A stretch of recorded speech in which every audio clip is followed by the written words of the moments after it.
I did get that on. Okay, good. So we're live.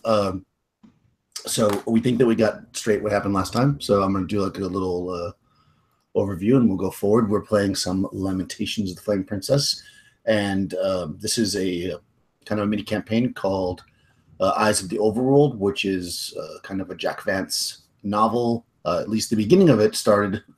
The part that I was in control of at the beginning started the way the novel did. You guys already kind of went off course, which is good. But I'm kind of placing it in this world where the heroes, we'll call them, of the story have been sent to this foreign land to retrieve the Eyes of the Overworld, which actually you've already got. You have one of them anyways, and that's all you needed to get, which were these little cusps that go over your eye that they took very nicely from some poor people in this village. But during that confrontation, they lost a bunch of stuff, including most of their melee weapons. So they're fighting now with kind of homemade spears that were made from daggers and some branches that they found.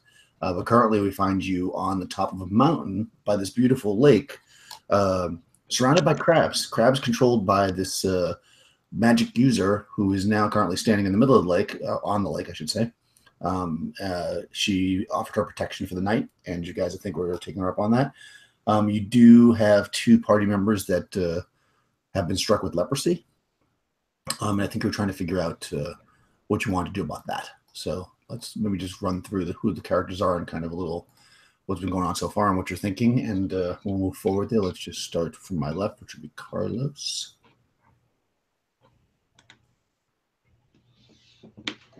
Okay. So who you're playing and intro. I'm playing Mardigan. He's a fighter. He's kind of tall, not too built, just kind of slender.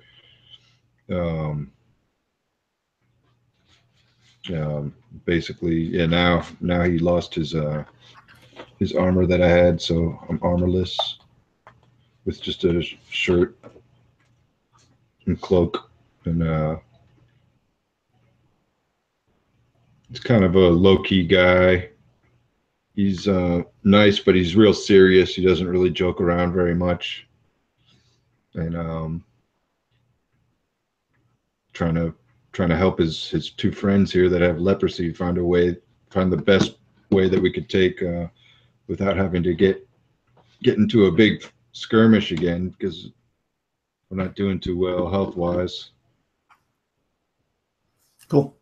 All right, and we've got Mikey. Who are you playing? And I'm playing Sabil,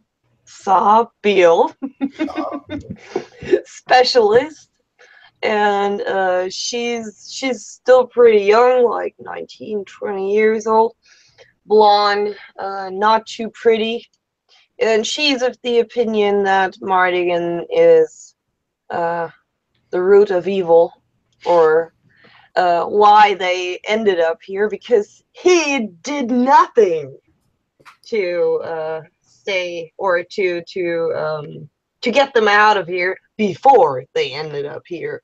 So, and now she has that really weird sickness, and that doesn't help either. So, thanks, Mardigan.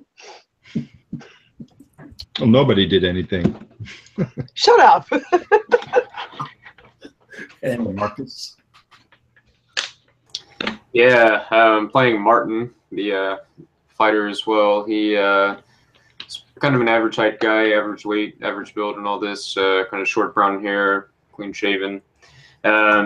He's only carrying a short bow at the time, as he lost his other weapons and things. But he's also kind of contemplating his whole existence, being that now he has this leprosy as well, I believe. So his mood's not too great, and his cockeyed optimism is probably gone. Nice. Okay. Yeah, so you're on this kind of strange island. You know it's an island because you were carried by this demon beast in a cage across a great sea to get here. And you're on top of this mountain, which is pretty serene, actually. I mean, considering that you're in kind of a crappy situation with the leprosy and having had a lot of combat and stuff. It's actually, otherwise, it would be a pretty nice place to be. We'll say the kind of the morning creeps up. Actually, oh, you know what? I need everybody to make a saving throw versus spells or magic, whatever they call it. Just I refuse. You could willingly just spell. No. Spell? Yeah. Spell they call it. Oh! 20. Take that. I got a 3. A 3, so that's probably not a success. Okay. That's a very poor failure. It's a great failure.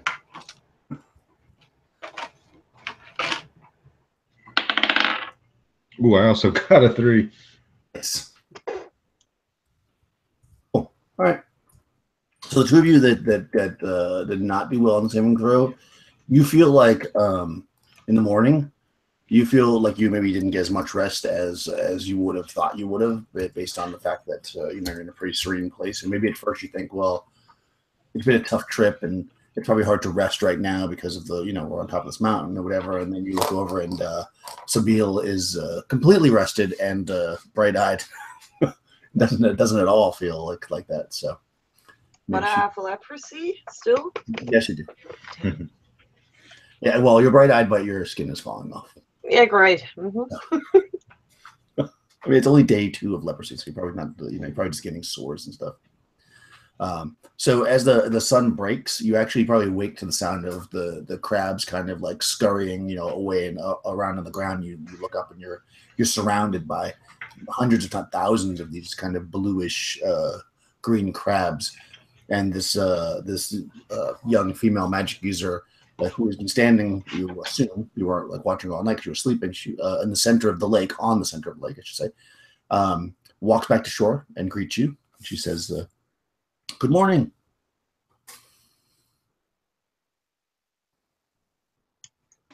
I don't know if it would be considered a good one, but it is a morning. Yeah. She looks at you, kind of a little sad. And she says, "Well,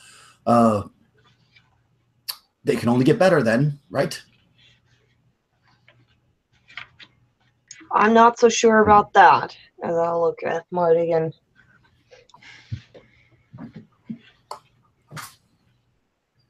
Is there any advice that you can give us from our friends here for their condition? As I mentioned, you could head to the city, which is the largest city on the island, which is to the east, slightly to the northeast, but you can't miss it. Or I mentioned there is a statue known for healing power to the south, if you'd like to go there. Those two places probably could help you. I do not know, because I never leave the mountain, but...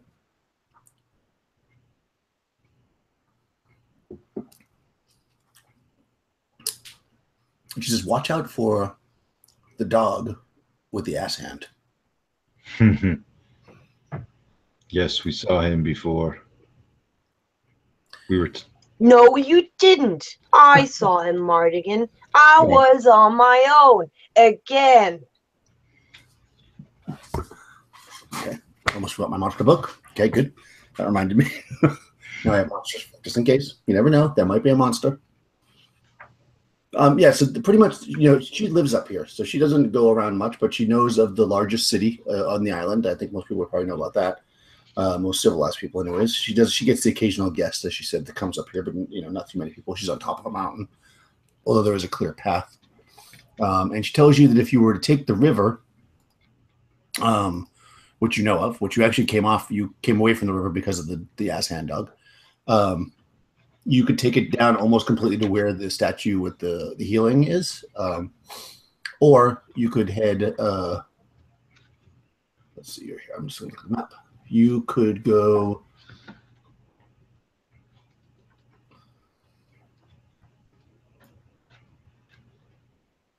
Let's see. So the city is. It is almost completely. You could. She tells you that if you go across the river and head slightly north, but mostly east, you will eventually hit the large city. And as you get closer to the city, there'll be roads and stuff, so you should be able to find it. It's right on the shore, and that would be where because remember when you had freed the lepers, they were going in that direction. So you already kind of knew about the city, but you've never been there, obviously.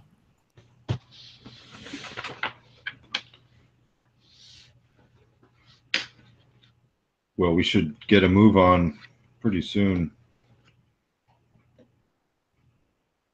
Yeah, definitely. I don't want my arms to fall off. Yeah, mine are already starting to ache. I swear. Yeah, and I mean, and that being said, you're kind of in this mountain, like this patch of mountains. You could really go in any direction if you want. Those are the two directions that she knows if you want her advice. Because I don't think you really have talked to anybody else that's given you any kind of direction. So, but you could literally go in any direction, north, south, east, west.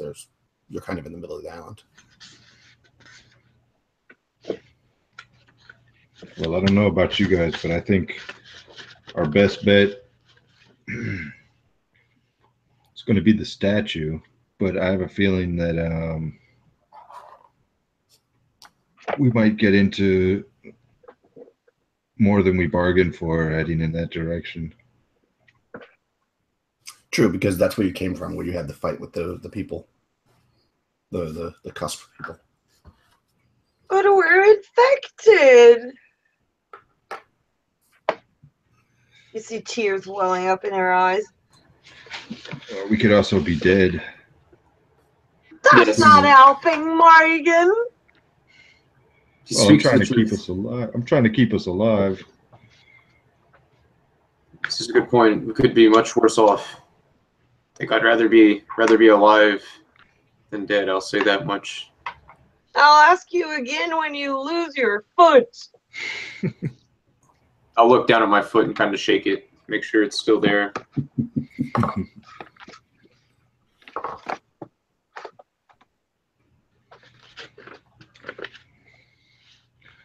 What do you think, Sabil? You don't care for my answer anyway. Make your decision. She's like the really annoying sister you never had. Okay, if that's the way you want it. What do you think, Martin? Do you think it's worth trying to sneak to the statue? Yeah, I mean, I don't know what other options we really have. Well, we could go to the city, and then there's a chance we find nothing. Yeah, And then we have to make our way back to the statue anyway. right. Yeah, I think we might as well just go straight to the statue. Path of least resistance, perhaps. There has to be a way to get to the statue and avoid the village as much as possible. Yeah, I'm not very fond of that village. And we can hope and assume that maybe they stay kind of contained in their village. We won't be seen. Yeah, I mean, if we wait for nightfall, perhaps have a better shot. Good point. Yeah. Yeah. And Sable's, quite sneaky, so, she could always go ahead and make sure things are safe. Right, Sable? All right. So it's roughly it would take you most of. Well, if you're on the water, if you actually could get on the water, but you might be able to get all the way to the statue in one day, but otherwise it's probably a 2-day journey. You would get back to because it took you 2 days to get where you are. It would take you probably that you could get to the village again if you didn't stop and you just went right for it, in probably a little bit over a day.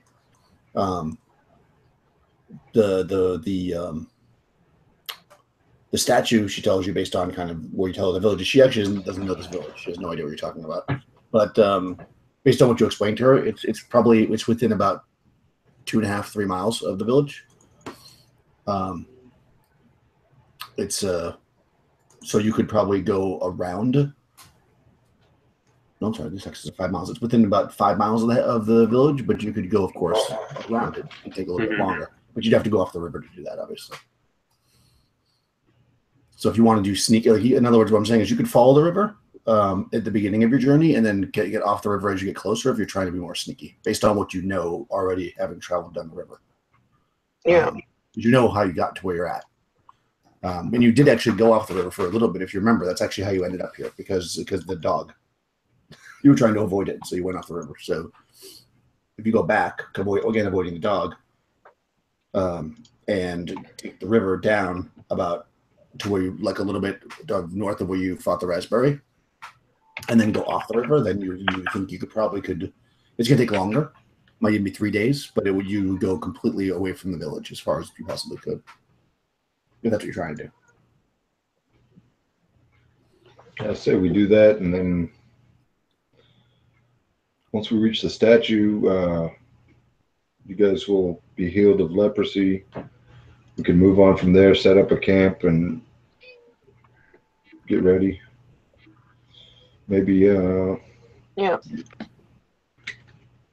Yeah, something like that. Okay, so you want to go back the way you came, basically. As you're having this discussion, the Ferks, which is the thing that's grabbing onto your liver, seems to be moving around, like not necessarily agreeing that you should just go back to be healed. It wants to go home, you sense. You can converse with this thing, by the way. I should point that out. So you're probably going to have to convince it if you want to do this. Otherwise, it's not going to be too happy with you, because you're basically going backwards. So you feel this thing pulling on your gut, Mardigan will say, as you say that. So it starts squeezing your liver. Oh no, I totally forgot about that thing. Yeah, it reminds you. Because basically it's intelligent and it wants to go home. So at this moment, you're getting the sense that it doesn't feel like what you're doing is going to help it get home. Because it couldn't give Do I feel that too? Yes, all of you. Oh God, I started crying. You said it. Oh no. Yeah. So I start talking to it. Listen, I don't get you home when my feet fall off. I bend over and talk to my liver. Okay. What are you talking to, Sybil? Don't you feel it? It wants to go home, and I want to go home too. this is the only way. We have to get you guys cured, or we can't move on. Hear that? Did you hear it? I hear it, and I'll turn away so they can't see me, but my eyes are tearing up as well. There's 3 worms inside us, and there's a chance that only one of them will make it back if we don't get to the statue. I poke my liver. Hear it? Okay. So that was a pretty convincing argument, you think, because it stops squeezing on your liver. Ooh. Actually, it looks surprised. Yeah, you feel it relax a little bit. So so that's what you want to do. You're going to start heading south along the river, well, down the mountain and then along the river. Yeah, but at first not too fast because I'm preparing for it to squeeze me again. But after 5 minutes, I'm a little bit reassured. Yeah, you get the sense that you convinced it after you're walking a little bit, because it knows where you're going. So yeah, because all this talking about this made it think, hey, what are you doing? So you're heading that way. So let me roll one my. All right, just to see what. So you're heading down this mountain, back the way you came, towards the river, and then you're going to follow it for basically most of this day, and then you're going to cut off the river after that. So in the morning.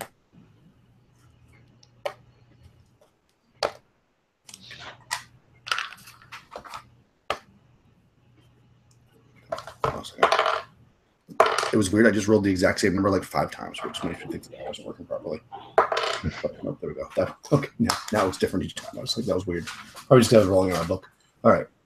Okay. So you are heading down, and close my map to see what happens. Oh, I actually rolled the wrong die. Here we go.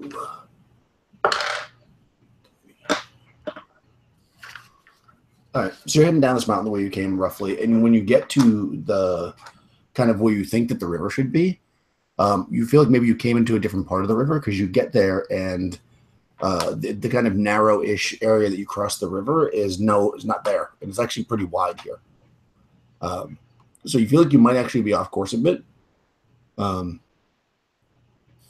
You can get a sense from where the sun is, kind of which way is south if you want to just try to go down the river from where you are now, or you might completely be on a different river. Actually, does anybody have bushcraft? Well, yeah, we all have. Well, but more than No. Got the base bushcraft. But we can try. Yeah, well, it's 1 in 6. It's okay. Well, no. Nope. Nope. I can't tell. Yeah, it's unclear to you, I guess. Oh, sorry, it's muted. I failed too. Oh, right, sorry. It's unclear to you that that the where you are. Like you might design it on the same river. Do you want to just take this river and go south on it, or do you want to cross it and see if you can go further, or what do you want to do?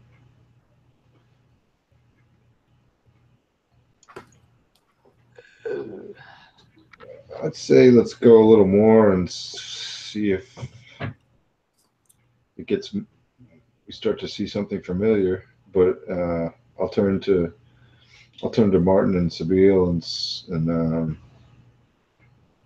get their input, see if they think that's a good idea or not. Because I'm feeling a little bit lost. And we all do. Yeah, Martin is absolutely just confused and lost, but trying to hold it together, sort of. I'm going to suggest going a little further and say, we could always get back to this point and change our minds if we get too lost. Yeah, why not? I trust you. I trust you, Mardigan. I really do. Thank you, Martin. I stare at you, daggers. Okay, so you're gonna follow the river in the direction that you feel is south. Correct. Okay. Cool. So you travel along for a while, actually. I mean, you're going for like an hour or so. And it's hard to say. Like at certain points, you're thinking to yourself, well, maybe we did come here because rivers look like rivers, and with the maybe you feel like you're on the right course, and it's not clear. But then you realize that you're definitely not. When you actually you start walking and you see something projecting out into the river slightly, and as you get closer, it looks like it's almost like a dock where a boat could be, and you definitely didn't see any docks before. And then as you're kind of looking around into the forest that spreads out on this side of the river, you see that it looks like at one point, probably a long time ago, there may have been a city here, because you see essentially ruins, but it's completely overgrown. Like it's not like an empty ruins where they're just like sitting there. Like you just see like parts of walls with like vines on it, and you see some trees that are coming up through what may have been a tower, and it's like crumbled. And as you're kind of looking around with your vision, you can kind of see that looks like some kind of deserted city. Okay, we're definitely lost. That's not where we wanted to go. No, Sable. No, it's not. No, we haven't been traveling that long that we could be that much off course. Maybe we should head back the way we came a bit. Yeah, I don't know where we could have gone wrong. Yeah, we So followed. lost. Unless we could have missed a fork and followed the wrong.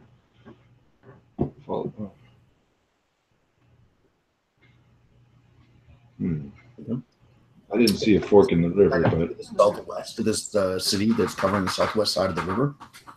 I mean, you can again, it's really ruined, so you could walk right through it. It's not like you have to like roll and go through it. If you want to turn around and go back and do that, you can do that as well. Or you can cross the river and go on the other side if you don't want to be on the side of the city. But that just looks overgrown on the other side. Because currently you're kind of lost. everything is overgrown on the other side.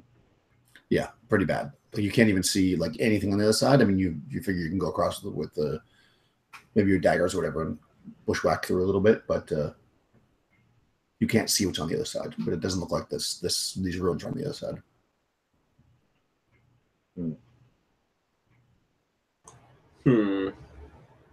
This is weird. If we go over there and try to find a clearance, then maybe we can get a better view of where we are. Are there any? If we go back and find some trees, maybe we can get to the highest point. And yeah, my eyes light up. That's a good idea, Marty, and I can climb trees. Well, now I can still, but who knows for how long? well, let's do it while we still can. While you still can. Yeah. You're thinking you want to go back and look for a tree to climb, or you want to look in this ruined area for a tree? I'll look around. Is there one close by, maybe? Yeah, I mean, there's definitely trees around. You've got a like what looks like maybe there was like a tower-ish kind of thing that's been knocked down. That you could climb up on that. It doesn't quite go all the way to the top of the trees, but you could then use that to get up high. Or you can just climb a tree. I mean, you certainly can. Yeah, I don't want to go in that city. Okay. Yep. So better. So you look around for a tallish tree and you climb. Yeah. That shouldn't be an issue. So you climb up a tree and you see. I mean, you've been traveling for a little bit now, so it's hard to really tell. But you think that possibly what happened was you had come down like. You're coming down on the mountain. You may have taken like an odd path, and this looks like it might be. It might be what? A branch of the original river. So so we should have crossed somewhere. Yeah, have crossed or went north a little bit, and it would have tied back into where you were before. Okay. And you can probably get back up there, by late afternoon. By the time you've been traveling. There was a branch, and we didn't cross. Oh. I know what you did there. We chose the wrong way. Well, I wouldn't do that. You just gotta stick to the river. Yeah, it's a good idea. Well, at least we know where we went wrong. Okay. So you mean you want to follow the river back up to try to meet that fork? Or stick going south? Cool. All right. I think that's what we want to do, right, guys? Yes. All right. Go back. Let's turn around. Back north. And as you're heading north on the river, it all seems pretty chill. Not too much going on. And you already went this way once, so you're kind of climbing up, and you start to you reach almost back to where you started, and you go a little bit further, and you see that the river kind of widens a bit, and actually on the side of the river up ahead of you are two horses, and they're drinking from the river. They don't have saddles on though; they're just like maybe wild horses. Oh my god! I poked Marty again. See that? We could go way faster. Yeah, we need to. We don't want to startle them. We need to. No, really? Let's use those horses.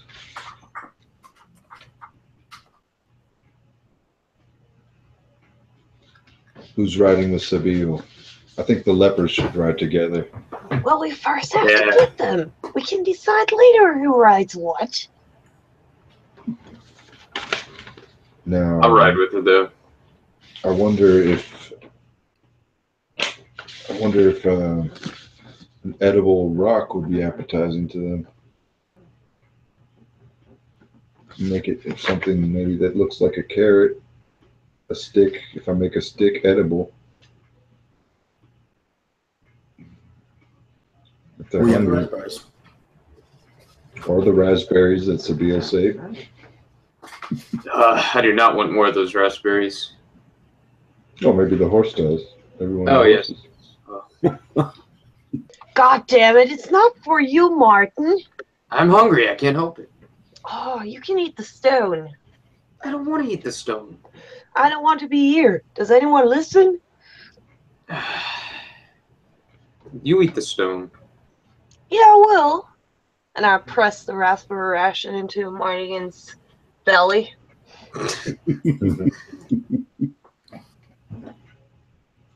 Okay, so you're thinking that you're going to want to approach the horses with the raspberry treat and try to like befriend them? Yeah. Give rope or something, or are you just going to try to just grab it? I think I have rope. I do not. I do. So, raspberry ration, and 5 seconds later, boom, you get the rope in your chest. Cool. I'll look at you expectantly. You want me to lasso? Yeah, don't fuck it up. Okay. I have rope too, in case her rope sucks. Okay. So you're gonna make a lasso. All right. So you go up to the horses, and they kind of, they're drinking water and kind of grazing. They look up at you, and they see that you're approaching with the raspberry treat or whatever. Would you roll under your charisma, or try to roll under your charisma?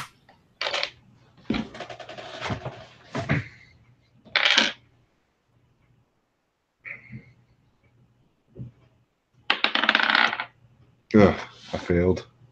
Okay. So they see you, and they kind of, their eyes like light up in kind of a scared, curious but scared kind of manner, and they take a couple steps back.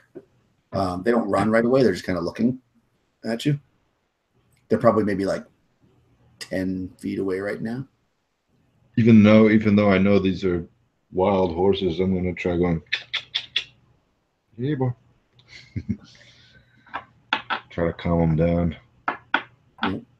They're looking like they're going to dash at any moment if you're like taking another step forward. I'm gonna stop and get low so they don't feel threatened. Okay.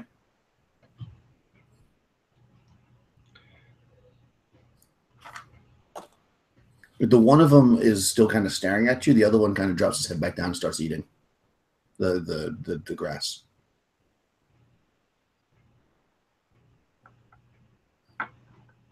Well, Martin, now's our chance. We could lasso them at the same time. Mm-hmm. Nice. I don't think they're interested in this this raspberry treat. We're gonna have to end up eating them later on ourselves. Oh yeah, definitely. Yeah, I'll give it a go. Just give me a signal whenever you're ready to toss it. Toss the ropes. Okay, get ready. And I'll pull out my rope, and yeah, I'll have it all ready. I'm gonna start grab it, with my hand up on the right and holding the end of the rope with my left hand and get ready. I'm gonna just count real quietly. 1, 2, 3, go. Great. So make a missile attack. Here we go. Got a nat 20. Holy shit. Nice. Hell yes. Missile attack.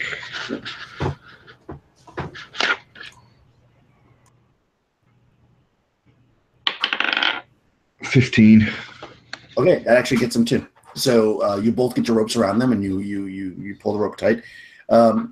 They initially like pull a little bit, but they don't actually run, which is strange to you for like a wild horse. Maybe these weren't always wild or something, you think, because they kind of like at first struggle a little bit, and then they realize that they've got the rope around them, and they kind of like get a little bit submissive. They like kind of lower themselves a little bit, like for you to ride them. We should be careful if they're not if these aren't wild horses. Their owners could be nearby.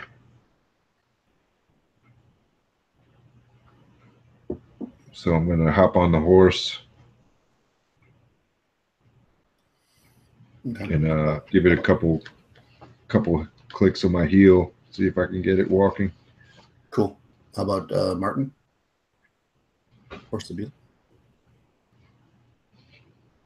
Yeah, I'll give it a shot. Why not? Okay. So you guys jump up on the horses, and they can straighten up a little bit that you're on them, and you kind of adjust your your reins, and they look like they're going to start like turning, pretty peacefully. Mm-hmm. And then they dash into the water. So This is not going very well. Hello, we didn't want to go there, right? no, they run. Basically, what you feel is almost like the sides of the horse. Actually, Sybil probably sees this. What almost looks like branches come out of the sides of the horses and wrap around your legs, kind of holding you to it, and then the horses run into the water. Holy Whoa. Oh, shit! I'm sitting behind Martin, by the way. What are you doing standing behind him? Well, the horse ran now. So you can do something, I guess, while it's running. It's going to try to run. It's basically going to try to drown you. You can make actions. It's going to take probably at least its full action to get out into the water and deep enough for you to start to be able to drown. So what do you guys want to do? Well, since your feet are like lashed on here with I got the lasso around its neck. I'm going to start tightening the lasso and pulling back. Okay. And if it doesn't behave, I'm going to try to choke it out. Okay. How about Martin? What are you doing with your horse? So this thing came out that lashed your legs, so like you feel it grab your legs against the side of it, and then it's running into the water. Yeah, right. Yeah, I'm gonna try to wrap some of the rope around its neck as well, and just like try to choke it, try to stop it, try to make it pass out or something. Nice. And what's Sybil doing? I'm sitting behind Martin, and I'm flailing my arms and crying. No, I'm shouting. But you're not on the horse though, yeah, right? Am I not? She jumped on the back. Oh, you did. Oh, you're on the horse too. Okay. So you're just flailing your arms, right? Okay. At least I thought so, but I can't be on the ground. I wouldn't mind being on the ground now. No, I didn't realize you jumped on. Okay, that's good. Okay, so you do that, and actually the rope seems to almost sink into its neck, like it seems to like not being like almost like it's almost like changing form in front of you, where the rope's like going through it and not really seems to be getting any tighter on its neck or not. Like its neck is changing shape, if you will. You have to pull, Martin. Pull. I'm trying to pull. So now you're like probably like you're like maybe waist deep in the water, and they're still moving into the water. Oh God. Yeah. I'm gonna try to dive off of it if I can. Somehow break free of it. Your feet are lashed to the side of it. Do you want to try to cut the lashing or try to break it with your hand? I'm gonna pull.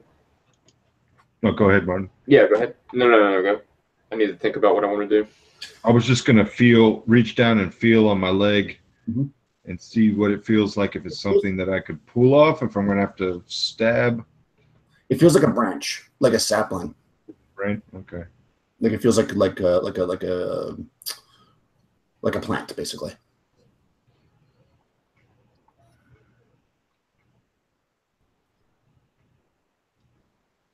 Well, I'm gonna get my knife out, but I'm not gonna do anything yet. But do the horses go? Do they go on the ground of the river? Or, I mean, usually they would swim, right? That's correct. They're running on the ground and they're not swimming. Right. They're going deep. Okay. They're going into the water, yeah. Can I take out an arrow from my quiver and try to jam it into the horse's like eyes? Sure. Make a melee attack. Here we go. Not what I want to do really, but rolled a 1. Nice. Okay. Thank God there's some criticals. Yes, you pull the fails, arrow and you try to stab and it just doesn't. Maybe you drop it or something. It's not happening. Yeah. Oh, cool. Yeah, I'll say it. Yeah, just completely fucked it up. All right. So, there it's still going deeper into the water. What do you guys want to do? Oh, Sybil, what did you do this round? I stab at whatever is under. At whatever is grabbing me there. Okay, so like the plant type thing that's grabbing you. Yeah. Like a dagger or something. Mhm. Okay, good. Oh, that looks good. That's a 17 on the die already. Yep. And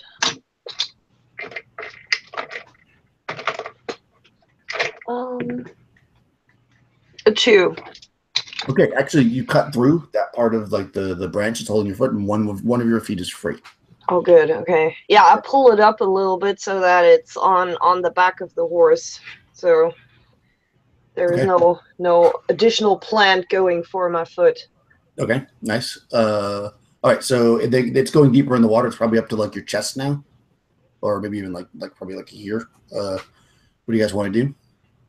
The rest of you? I stay on it for now. Okay. How about the other guys? What do you guys want to do? You're on these horses, which are clearly not horses. Yeah, right. Oh, really? Not obvious. I'll try to stab it again with the arrow. Did you try poking the eyeball? Okay. Yeah. Go for it. Nice. 5. Okay. Yeah. At this point, you're like trying to stab through the water, and it's just not finding purchase. How about Mardigan? Well, I see Seville get her one leg free, so I'm gonna take take the dagger and start prodding down at the branches, being careful not to hit my leg. Okay. I got a 4 + 4, 8.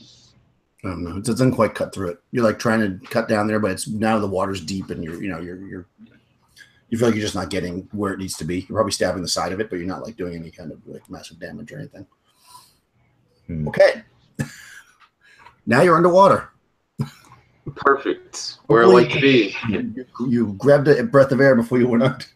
Oh yeah, huge breath of air. Here we go. I don't even know if there's drowning rules in this game.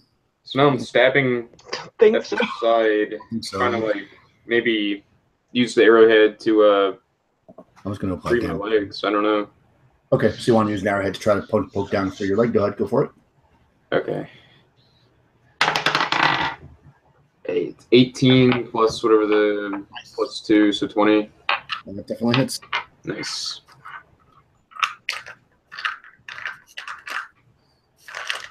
What am I rolling for damage with that? What are you using? Like An arrow? a A D4, I guess it's like a dagger. D4, yeah, like a dagger. Okay. 3. Okay, you cut through it with an arrow, and one of your legs comes free. Oh, nice. Very good. Yeah. Whenever it comes back to me, I'm going to do the same thing, but Okay. on the other side. How about Sibyl? You're underwater. How we mentioned snapped like, oh, it's raining. Yeah, I stabbed the other side. Okay.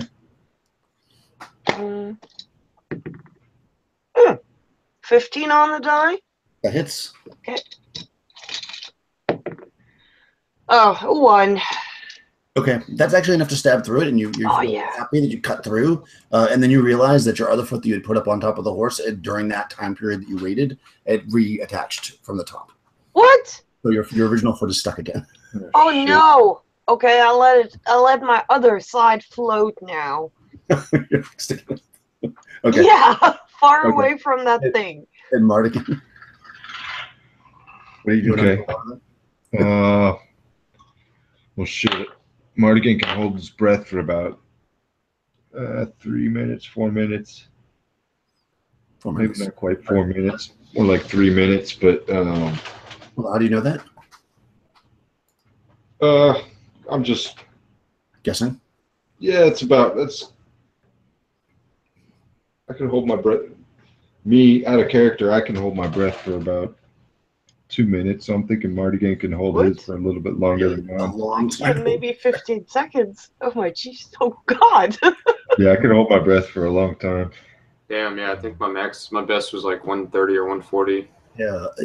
I'm gonna say 1 round per point of con bonus, and then you start taking damage. Well, Mardigan's starting to panic a little bit. So since his first 2 stabs didn't work, he's gonna go for the face of the creature, try to get it in its eye. Okay, go for it. Okay, I got a 17 Nice. plus 4. 17 hits. So it only has 14 armor class.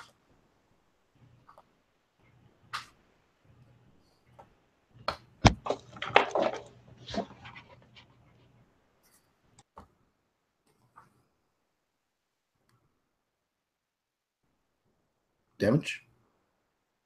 Carlos? Sorry. Well, Dagger, right? So D4. I could have sworn that I turned it into Spear? a spear. Okay, that's fine. So D6. So I wrote that down. I don't think I would have written it down if. That's fine. You guys have plenty of time to do it, then that's fine now. Okay. So D6. Oh, I got a 6. Nice.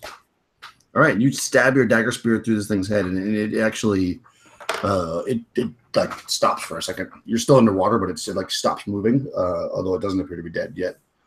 It's hard to say. There's not blood or anything that comes out of it. It actually doesn't shed any kind of a liquid, but it does stop. So what's your con? What's your con bonus? +1, I'm guessing, because you wrote that down right there. Yes. Okay, so you'll take no damage this round. Do you guys have con bonuses, Martin? I got a +2. Okay, so you won't take any this round either. +1. Okay, so you also don't take damage. Okay, so next round, everybody but Martin will take damage from the drowning if you're not out of the water. And okay, so they're just basically in the water. So go ahead and tell what you want to do, everybody. So let's go with Martin. So you said we're out of the water? No, you're in the water. You have No, we're still in the water. Yeah. So okay, I don't know what I was thinking. So I'm gonna try to stab the other leg. Cool. With the arrowhead. So plus my D4. So I got a 1, 2, 3, it's 13. 13 isn't it? So you stab down. It doesn't quite break the thing. So you're still under. How about Sibyl? With the one leg out here. Oops. Now I stab the other side again with my floating leg on the other side, you know.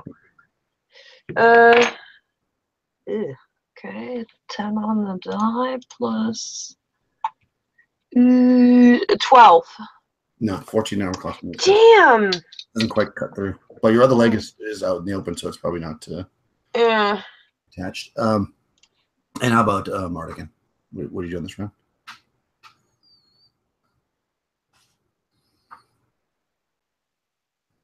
Mardigan?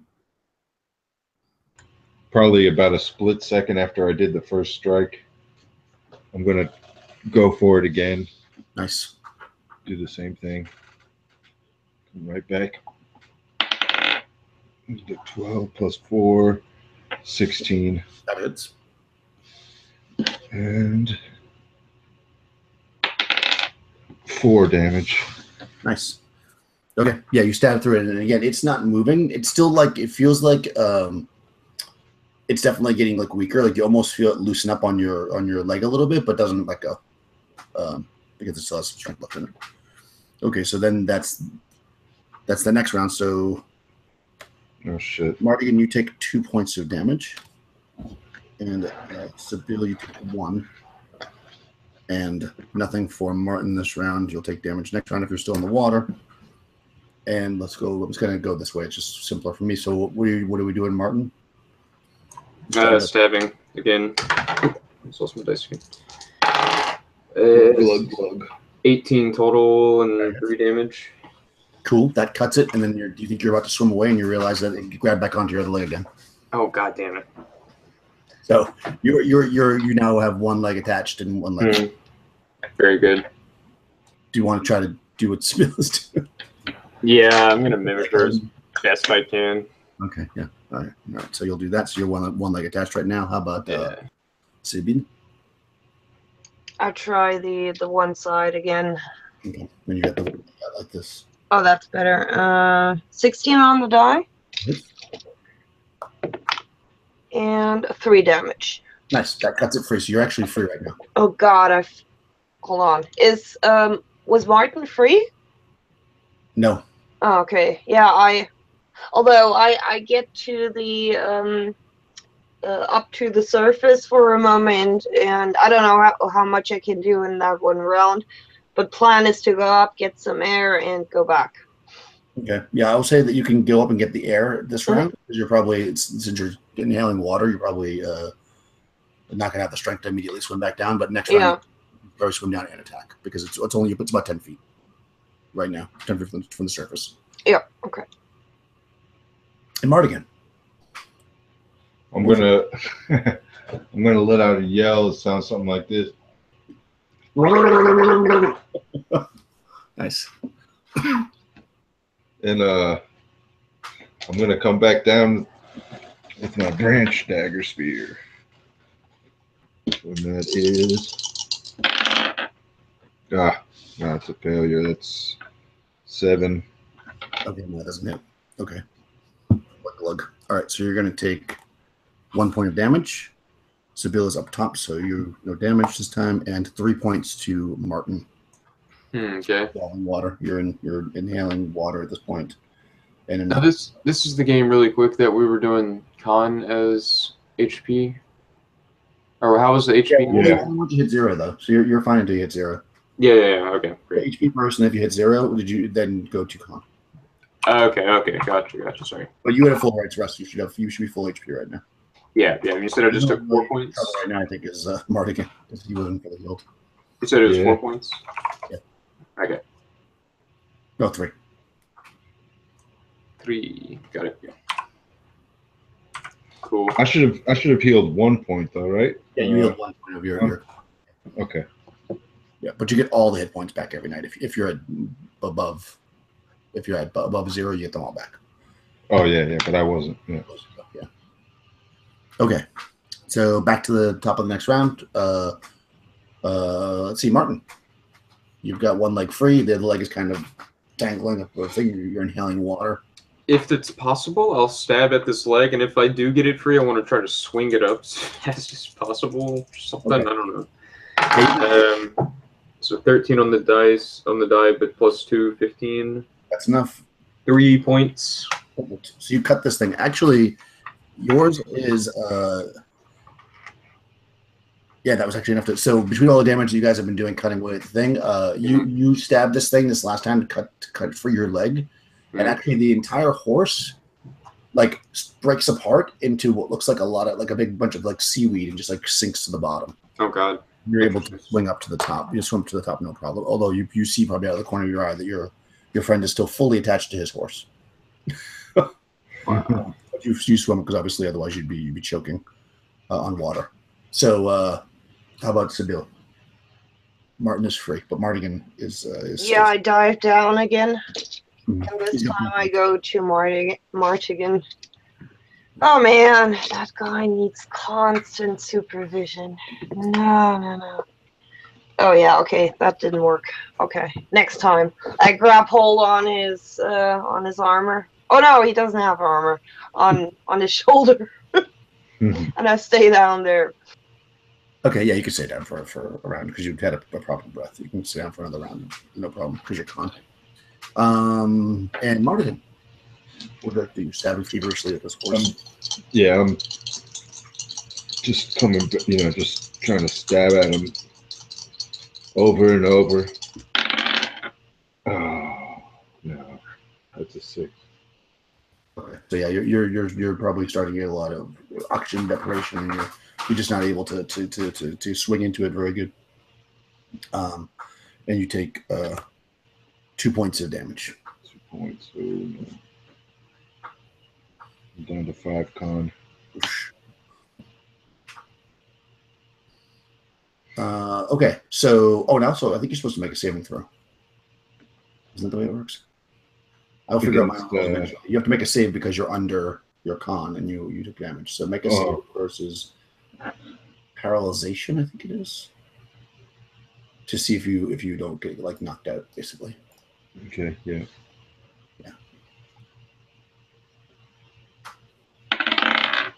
Oh, I failed. Okay. So you basically lose your consciousness underwater when you're not dead because you'll still like drowned out, I guess, but you can't continue to fight free. You basically see Sibyl him drop his spear dagger thingy. Like his hands just drop, and then they start to float up like this. Okay. Okay, so back to the next. Mardigan, no. Yeah. So what do you want to do, Martin? You're at the surface. And you can see that both your friends are still underwater. Yeah, I'll take a very deep breath and then I'll go down. And which one's looking worse for wear? Probably Mardigan, yeah. Well, Mardigan's unconscious and attacking, yeah. Whereas Seville is just swimming. Okay, so I'm gonna go try to get Mardigan out by daggering using the arrowhead at the leg, or wherever he's attached. Okay. Let's see. So I can do that this turn, like I'm within range. Yeah, you can swim down, attack it, and even swim back up if you want in one round. Perfect. So I got a 6. The 6 is sorry, Marty. Mechanics-wise, you can do it, but you just couldn't. Yeah, and I'm gonna swim right back up, get some air, and get ready to try it again. Shit. Okay, yeah. Okay, Seville. Yeah, let's try this again, right? Oh, man. Oh, fuck. 4 on the die. Oh, man. Okay. Yeah, I stab like crazy into that horse, but not in that thing, so... Okay, so even though you're unconscious, I only rolled 1 on the damage. So you're still like, your heart's still beating, but you're taking a lot of water in your lungs. Martin. God. All right, let's give it another shot. So I go back down, try to rescue Mardigan. God damn it, 7 that time. I know, Jesus Christ. Bubbles are coming up through his nose. Back up to the top to get some air, and hopefully next time I'll get it. Seville? Yeah. Did Do you it drown? again. Oh, wow. Natural 20. I think that deserves a dual attack on that thing, left and right. Yeah, right. Nope. Always worth a try. Yeah. Oh, damage. Damn. 2. 2, okay. Yeah, you wouldn't be able to get on both sides of it. That you couldn't do that. Of course not. You know what, though? I'll let you. I'll give you advantage on the damage. Roll your damage again. Ooh, okay. How's that? Because I'm being nice. Yeah, that's cool. Shall I take the 2 or the 2? I think the 2 was probably the best. Okay, so let's see. Speaking of 2s, 2 points of damage to Mardigan. Okay. Are you dead yet? You're not dead, right? No, I'm down to 3 now. Oh my god. Okay, so the bubbles are getting smaller coming out of his mouth. And his leg starts One floating. leg is free. And actually, it doesn't seem like it's. Well, I mean, he because he's unconscious, so he's like floating up. His leg is like. Martin, what would you like to do? I would like to rescue my mentor fellow. But we'll see. So go back down. This time a 16 total and 4 Nice. on the damage. How much of the damage? 4.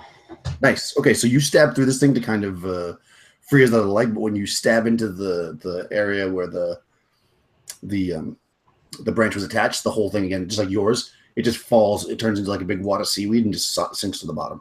Nice. And then your friend starts to float up to the top, which you can obviously. Very good. I'm gonna help him as we make it to the top. Try to pull him up and make sure he stays afloat. Yeah, I'll say with 2 of you there, that shouldn't be that difficult to do. So you're able to bring him over to the shore and like slap him a couple times or whatever to wake him up. Mouth to mouth. Yeah, he's pretty beat up. If I have to.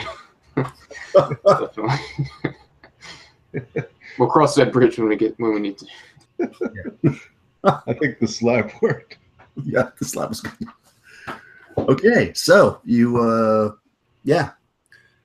the horses are gone, and it is actually a pretty sunny day though, so it's not all bad. And you're on the shore of this lake, well, not lake, but a wide part of the river. I start crying again. We had those horses, and now we don't have them. Horses. They were not horses. They were not. They were I'm gonna start coughing and say, "I'm sorry, guys. That was another one of my ideas that almost got us all killed." I still trust you, Mardigan. Thank you so much for saving me, you guys. Oh, yes, well, it's literally the least I could do right now. Just stare at Martin.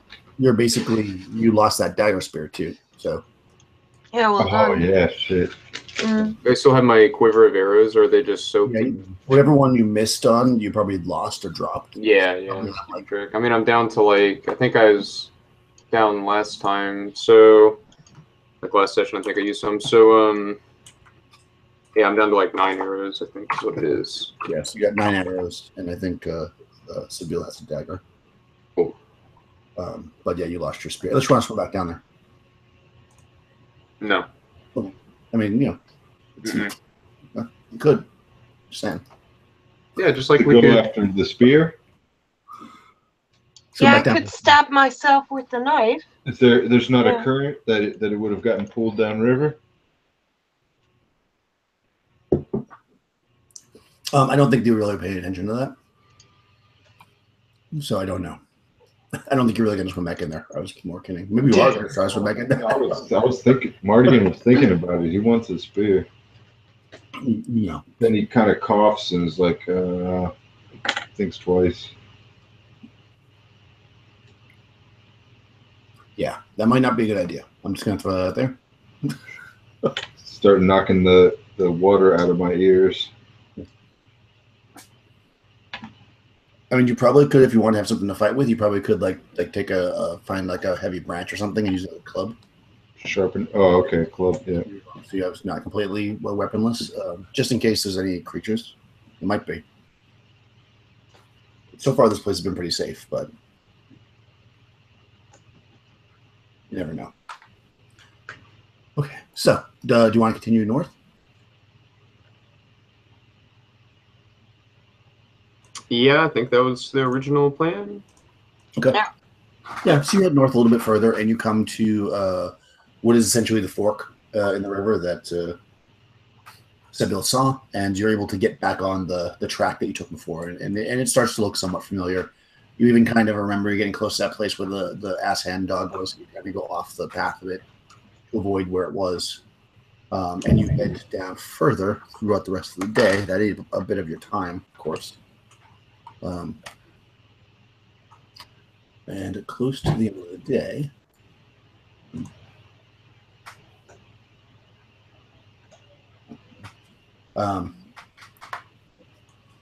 you actually find a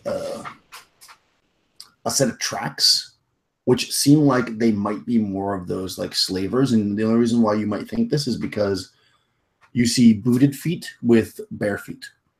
And you can also tell by the way the bare feet are that they seem to be like they're, you know, occasionally like they're stumbling. They're more messy footprints versus the more static footprints. And they're heading actually to the northeast, which is not really the direction you're going in, but you cross those footprints probably like nearing the end of the day, probably close to the time when you're starting to look for a place to crash for the night.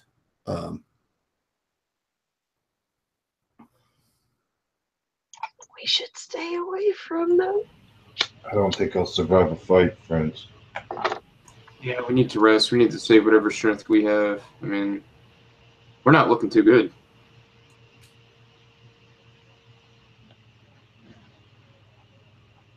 Okay. Yeah. So you can either just keep going the way you're going. You could follow the tracks in the direction that they're headed, or you could follow them where they came from. Those are the kind of 3 options you have, besides just going back, I guess. Well, I'm going to start looking around for a place where maybe we can rest. Okay.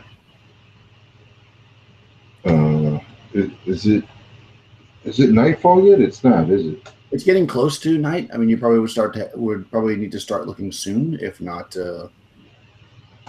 if not now, as you're probably going to want to take time to find a decent place since you're kind of beat up.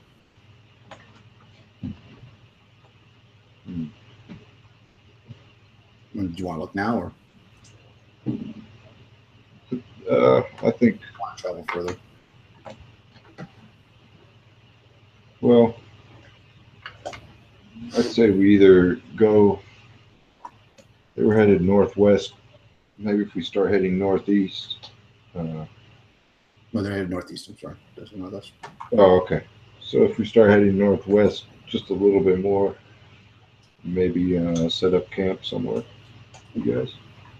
Yeah, I'd say we go a little further, see if we can get away from this particular spot. Yeah, why not? Okay. Yeah. So you travel.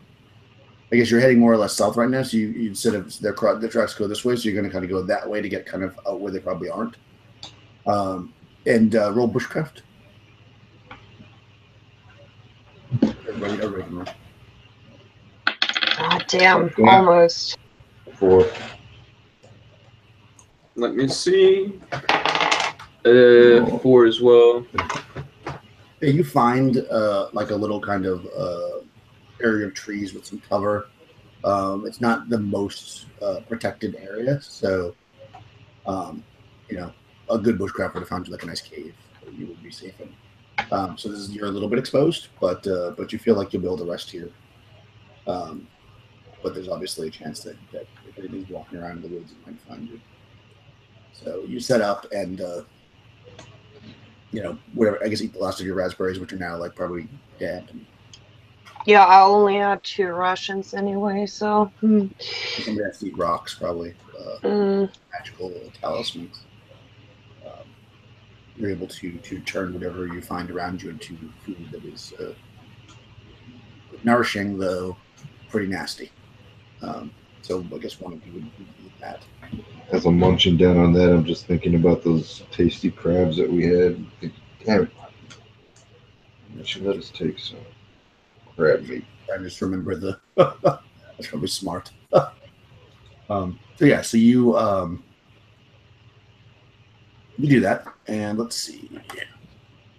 Yeah, so the night passes more or less without a hitch. Everybody who's got hit, who's not at 0 hit points, gets all the hit points back. And I think only Martin right below, so you'll get 1 con point. Puts me at 4. Nice.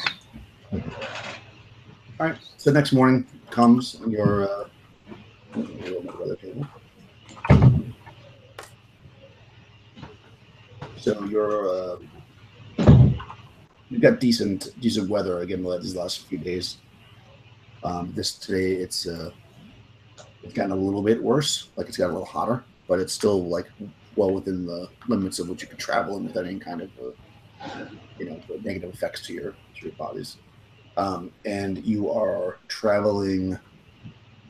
You're going to kind of take the wider way, right, to try to avoid the village. So it's going to take you all of today to get to probably.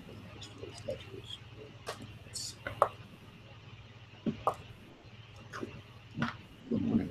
All right, so in the morning, so you're packing up what would be your camp, and you find that as you're heading the direction you're trying to go, this like a route that's going around. You travel probably like almost till lunch, and you realize that you kind of have worked your way into a little bit of a canyon, which is actually great because you're moving pretty quickly because there's not a lot of trees around. But then you spend like probably an hour traveling down, and you realize that you've gotten to more or less the end of it, and it would just be way, way risky to try to climb the walls. So you probably lost like maybe a half a day's travel because you're gonna have to go back because there's no way that you, especially in your condition, that you'd be able to climb this wall. So you're probably going to be delayed another day, I think, as you turn around and head back the direction you came. But if nobody bothers you, you don't have any monsters attacking you, so that's always a good sign. And you want to, I guess, while you're traveling, you have 2 options, right? You can just eat the food that you can create with your talisman, but after a while, you'll have to make checks to be able to even keep it down. Or you can roll bushcraft as you're traveling to try to collect food. So if you want to do that, you can roll bushcraft. Bushcraft. Yeah. We're so Yeah, I'll try shitty at that as well. bushcraft. Oh god. I Oh got a wow. 6. Excellent. Yeah. Yeah, I got a 3. I guess you don't find anything appetizing, and you end up having to eat some like rocks or something, or a lizard. Well, a lizard would probably be good. Rocks are. We would be already dead if we wouldn't have that That's true. thing. Oh man. You're probably pretty thirsty too because it doesn't create water for you, but you've been rationing your water, so We lost all our raspberries, didn't we? yeah. Well, you ate them the last time. We've eaten them. So you're on your first day of full rocks, and so after a couple of days of only rocks, you're gonna have to, like I say, start making checks to see if you can keep it down. It's gonna be just really, really hard to eat. It's nutritious, it just tastes terrible. So you head back in. You only lost about half the day, but then you actually make decent time for the rest of the day as you set up your camp for the second night on this part of the journey. You guys, again, once again, roll bushcraft to see if you find anything that's completely safe with no chance of wandering stuff. Yeah, 6. Someday somebody will get a bushcraft. God, we have to roll a 1 once. Roll a 2. I got a 4. You got a 4, huh? You get a lot of 4s. Okay, so yeah, once again, you're kind of sleeping out just under some trees that seem like decent. Nothing super great, and you don't feel like you're 100% protected from the elements if anything was to try to find you. But luck is with you, and nothing seems to bother you throughout the night. However, Mardigan and Martin roll a save versus spells.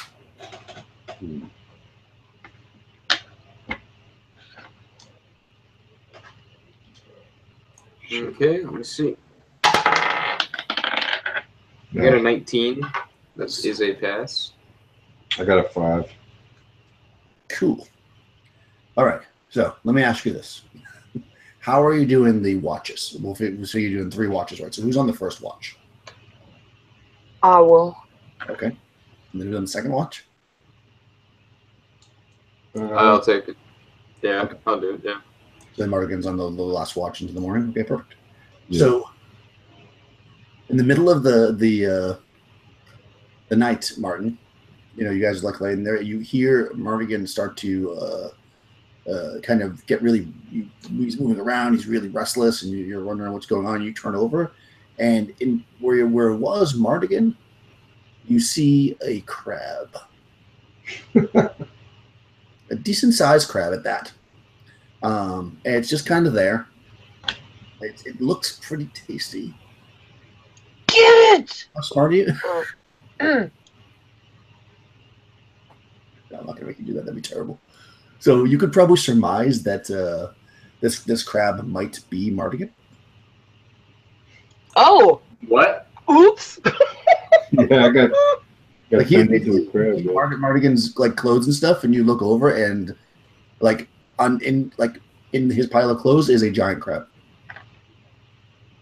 Well, it's not giant. It's just big for a crab. It's like this big. And it looks like the crab's just on top of the mountain. And it's kind of like moving around. I mean, it doesn't No, look good. How smart are you? What's your int? me or Sable? No, you. It's during your watch. Okay, yeah. My int is 11. Okay, so roll. Just. Sure. Got a 19. So you see this Not crab. good. You can't piece together that he's like turned into a crab. You just see a crab. Oh god, alright, so oh shit. So I'm either gonna want to run or attack it, but before I do I'll wake up Sable. Oh my god! I'll scream. Okay, Yeah. roll on your intel. See if you can figure out what this crab is. I think it took Mardigan. Uh-oh. 18. 18? Uh-oh. So you guys see this crab and you think that it ate your friend. Oh yeah, so I'm gonna reach for my short bow and hopefully my dried short bow and arrows and just take a shot off at this thing. No. God damn it. I don't want to metagame. Does it do anything Mardigan like? Yeah, is there anything we can tell? Well, I don't. Maybe. So, Mardigan, what does the crab do? Wait, but didn't Sabille roll a 18 for? Yeah, but that's over my int. Over, way over too. Like if it was a little over, I was gonna be. What's your int? Sabille? I think 14. Oh, 14. No, 10 only. Oops. Oh, 10. Okay, yeah, that's pretty. That's a pretty good. Yeah. Yeah, so if you can do something convincingly Mardigan-like, I'll let them reroll. Well, he's just gonna start snapping the claws and. Okay. He's trying. That doesn't help. He's trying. Opening his little crab mouth and nothing's coming out. Because you have no idea what's going on. Obviously, you're not. You didn't know you were going to turn into a crab. Oh man. So yeah, if you want to attack the crab. Yeah, I guess that's the plan. Good thing But there is no blood, right? There's no blood. There's nothing there. Oh, well, Martin? yes. Where's the blood? I don't know. Maybe this thing ate the blood. I'll look at you. This is a strange land. I've eaten stones and cloth. Oh, interesting. You know what? Roll searches. We'll do your roll search. Here we go. I got a 6. Jesus. Hold on. Ooh, I made it. Okay, so you see him drawing his bow to shoot this crab, and you notice the blood's not there.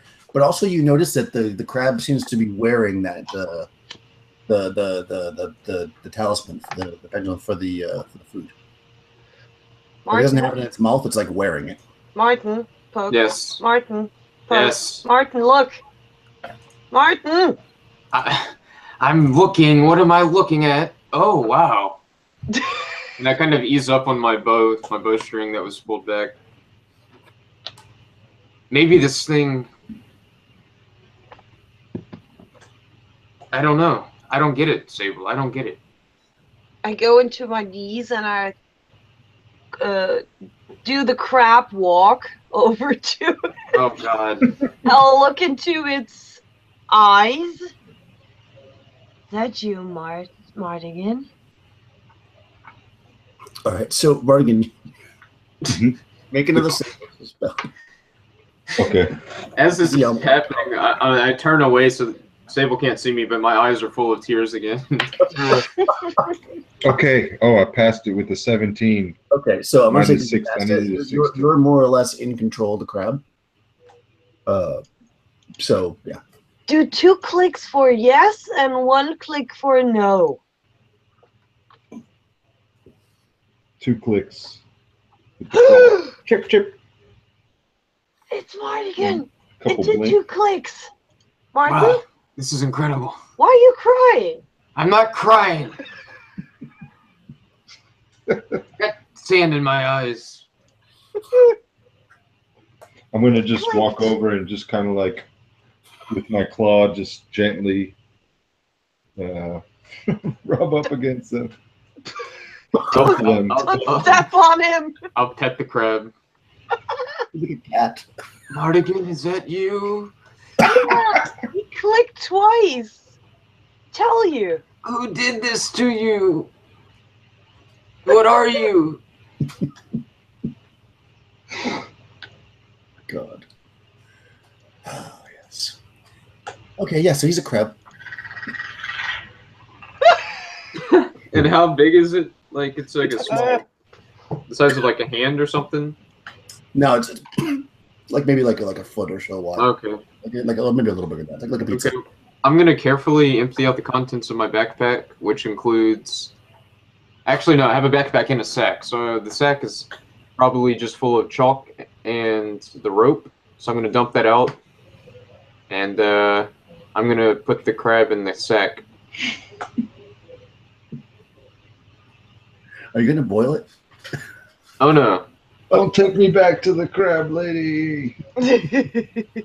Sable, I'm going to keep him safe. I promise. You just don't sit on him. You don't sit on him. I'm gonna throw the chalk at her.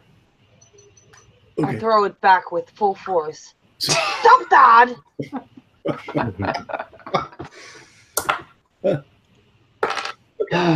You'll be safe with me, little guy. Don't worry. So you're gonna put him inside the sack, and then you're just gonna stay up the rest of the day? Yeah, but I think I'm gonna maybe try to like take an arrowhead and slice a little like circular like eye hole kind of thing for him to see through. Okay. I position myself in front of the eye hole and I say, Mardigan, who did this? Yes, 2 clicks. No, 1 click. And I don't know is 3 clicks. Tick, tick, tick. For fuck's sake, he doesn't know. This is great. This is great. We're gonna make him pay. Sable, this is really bad. Yeah, This I is know. horrible. Ah, God damn it. What if this happens to one of us? I stick my hand into the bag and I get that amulet. The food one. Okay. Yeah. Don't turn him into food. No! We needed to get some food. I'm already living food. Yeah. It's probably the most appetizing food we've seen in a while, actually. Yeah, we'll hold ourselves back for now. All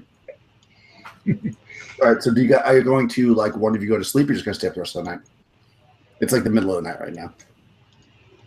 I don't think I can sleep anymore. Yeah. I mean, it's actually pretty bright out. It's a full moon, so you could travel now if you want. You're just not going to get your hit points back. But I don't think you lost any. Sable, Yeah. I'm tired. What? I'm tired. Oh, great. I'm tired. This is all Okay. stressing me out. I'm Ugh. gonna try to sleep. Okay. Give me that. I take the bag. Careful. Yeah. In the end, you roll over him. Well, don't let him out of your sight. No. All right. I'm going back to sleep. This is crazy. I'm gonna try to sleep. Okay. You take a little crab nap. Okay.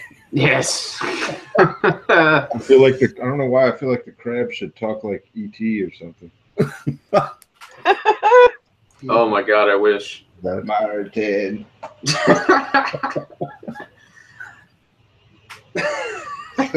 It's not very crap. Okay, so Sable. So you're keeping guard. You're sitting there throughout the night, and then as the morning starts to come, you see some light coming through the trees. All of a sudden, the sack just rips open. Oh, God. as a completely naked Mardigan. Yeah, I had it on my lap. Yeah, so I start screaming, whoa! Yeah, I wake up to the screaming. Did you kill him, the crab man? No! Look at this! Oh, Mardigan, you're back. Yes. Get off me! Get What off me! the hell happened? I don't know.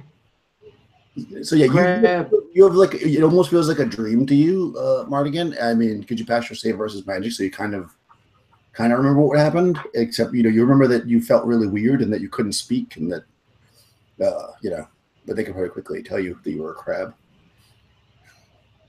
Martin, I think he's a werecrab. Oh God, this is insane. By the way, you're getting Mardigan. back on. You have secrets you're not telling us. I'll do it too. I'll become a werecrab. No, I'm not a werecrab, Martin. At least God not damn that I'm aware of. How do you I hope explain I'm what not. happened then? Wait a minute. I hope I'm not a werecrab. This could be great. It's a full moon. But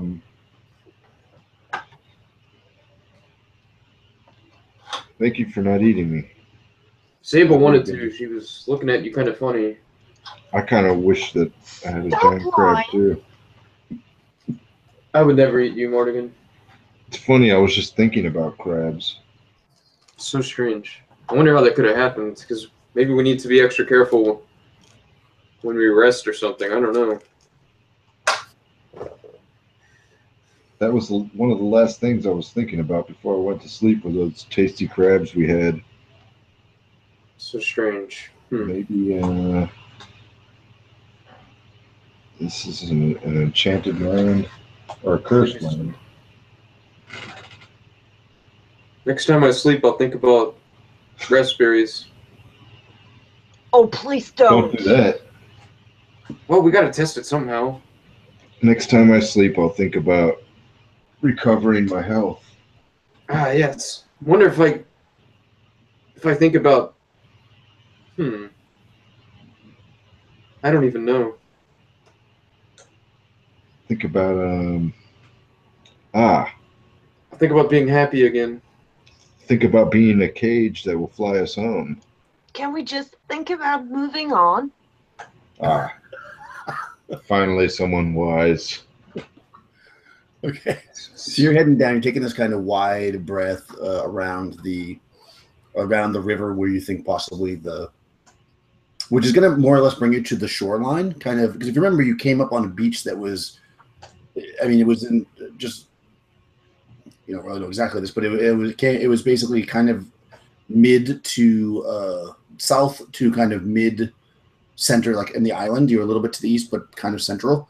Now you are actually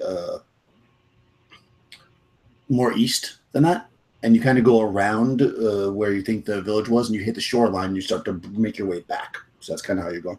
You're following the shoreline now. And actually, when you get out onto that shoreline, you look out, and you can see there is a series of islands out there. They're not super close, but you think you could probably get to them if you had a boat or something. So just as a note, there are some islands to the southeast. So you travel through on the shoreline. It's fairly uneventful. You actually have a pretty good day. Nothing seems to bother you. It's nice and, actually, you can roll a bushcraft with a +1. Everybody. Okay. Here we go. No. I got a 1. Ooh, I Ooh. A 0. got a 3 if you include the +1. What's what, 2? Finally, food. Oh, no. You rolled a. No, I rolled a 4. Okay, no. So, all right. So, but since Martin got succeeded, as you're traveling, you see that where you're walking on the beach, you kind of just step on one by mistake, and then you look and you see there's a whole section where you can see the little holes for clams. They're kind of shooting their water out. So you're able to dig out some clams. Nice. So for your midday meal or whatever, you're able to cook up, or if you wait till the evening, whatever. Okay. Cool. Cook up some clams. So you don't have to eat the terrible rock food today. Totally. Yeah, I'd fill my sack with clams. Yeah, the one that's not there anymore. Oh yeah, that's right. It was torn in half. Who am I kidding? I'm How gonna could I eat the forget? clams, and I'm so damn hungry that I'm gonna turn the shells into edible food. Eat the clam shells. Oh, okay, cool. I take my shirt and I make a little bag in front of my belly, and there we can collect that shit. God damn it. No.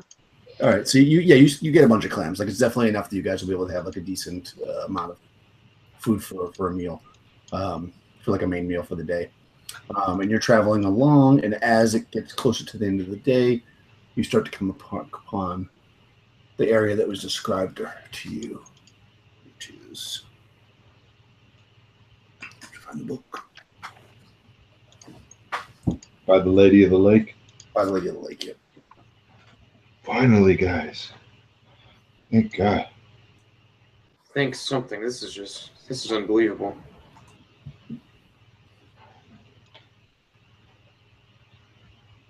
Oh, I was like, well, that's not right. Did she send you to the wrong place? That'd be terrible. Your sores, I'm going to look at Sabine. Yeah, at her face. I'm going to say your sores are kind of spreading. Yeah, they probably are too. Yeah, you're definitely feeling a little bit kind of crappy with the leprosy, like pain, itchy and stuff. You're itching yourself, and the sores are starting to. And I make sure not to get too close, just close enough that I can notice.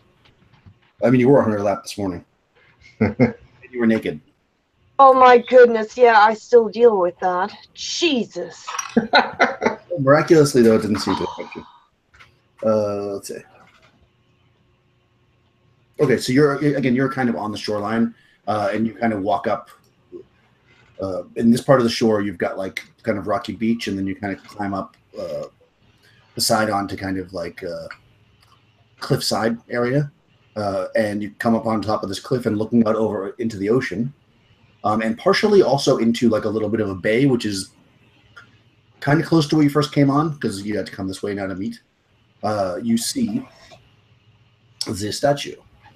It's a statue hewn of rich, creamy gold stone. A nude woman holding a small jar tipping towards the earth. Out of the jar pours honey, or it appears to be honey anyways, which vanishes an inch above the ground. So basically you've got this woman, and she's got this pot of honey that she's pouring, and then it's falling out, and then just before it hits the ground, it disappears. It's just a constant stream of honey. Now it's a statue woman? Well, yeah, it appears to be. Yeah. 6 feet tall. Yeah. Yeah, and it's rich, creamy gold stone, is what it looks like. Stone. Very curious. And it's kind of like the sun's starting to set behind it, so it's actually probably kind of a kind of nice scene. Kind of the ocean waves kind of lapping. Well, we made it, friends. Okay, let's. But at what cost? You turned into a crab. Stop shouting! Stop shouting! I'm trying to Sorry, I'm just God excited. damn it! Okay, let's get over there. What are we supposed to do? hopefully maybe try to drink from the fountain, get close to it. She didn't really say. Huh.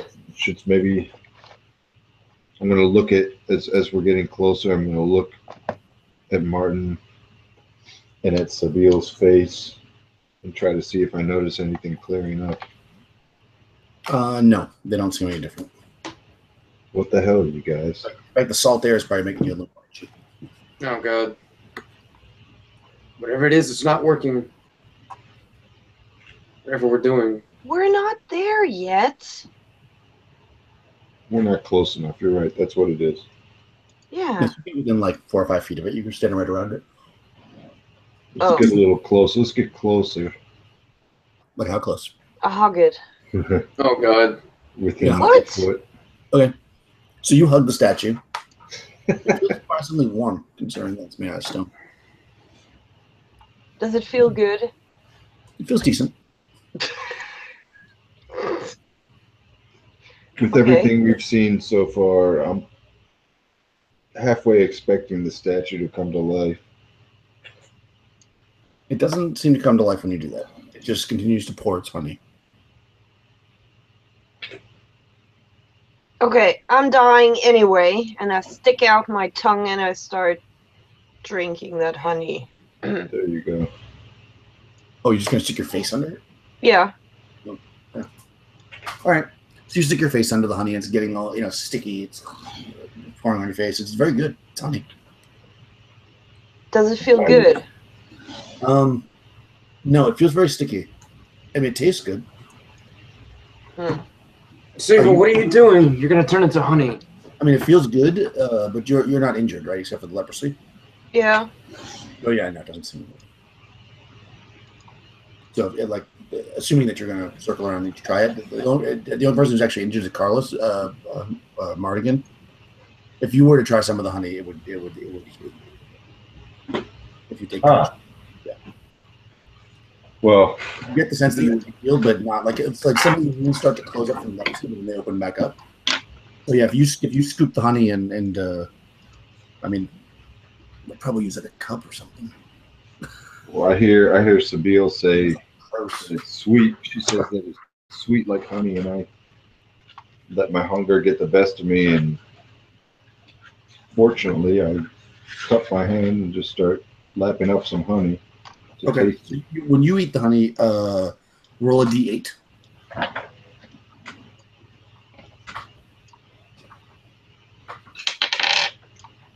I got a 3. Nice. So you are healed back 3 hit points, or 3 Constitution points in your case. All right. Yeah.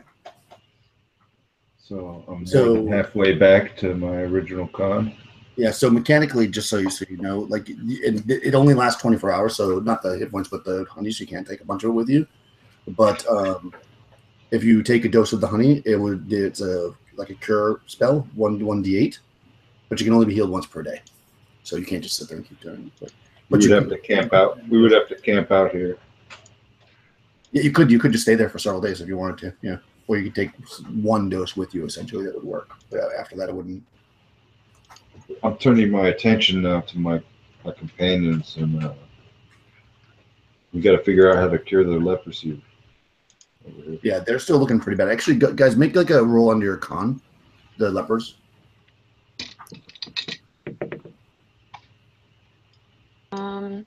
Days, right? I think I'm on. Oh no, missed it by 1. I got a 15. My con is 16. Yep. Nice. Okay, so you're doing okay. Actually, I mean, you can still see the sores on you, but now at this point, Seville, you will no longer heal back your hit points overnight until the leprosy. Well, good thing I have full HP. You're full right now, yeah. But like in the past, like as long as you didn't go back each night, you won't get that benefit. Okay. The leprosy goes away, but you don't lose your hit points. You have what you have now. You just yeah. But it didn't seem to help with leprosy. It did basically just help with the. I'm gonna turn to Martin and Sabine, and I'm gonna say, wait a minute. What were her exact words? She said that this statue restores health. She didn't say that it cures disease. I think we might have fucked up, guys. I think we might have wasted. As you say that, the pharynx in your stomach starts squeezing really tight on everybody. Oh, this is so bad. Oh gosh, this is bad. It hurts. Oh no! I look off into the distance, tears forming in my eyes again. Yes, it's pretty bad. Squeezing. I'm gonna talk to my stomach and say, "Okay, let's head in the right direction. Let's move it. Let's get going. We won't stay here." Okay, well, it's nighttime now, so I don't want to move. you don't want to move. I'm gonna go to sleep, but I'm gonna think about raspberries before. Okay, or just the raspberries in general. In general. Okay. I'm testing this. No, what's everybody else thinking about?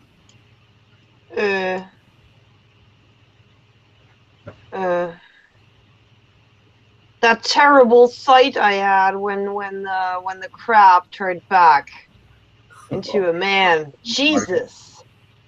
I'm thinking about how I wish I felt like I did when we first got here. I feel so weak now, like I can't even. Okay, so this basically this little statue is on the top, like I said, of a cliff, and you saw as you were walking along the beach, there's lots of little caves and stuff, so you're able to kind of get into one tonight to get out of the elements. And the salt air is nice. I mean, it's actually a pretty nice evening. Are you doing the same deal with the shifts? You know. As far as guard? Okay, so once again, in the middle of the night, make a save versus spells. Magic, rather. It's magic in this way. Mardigan and Martin. Okay.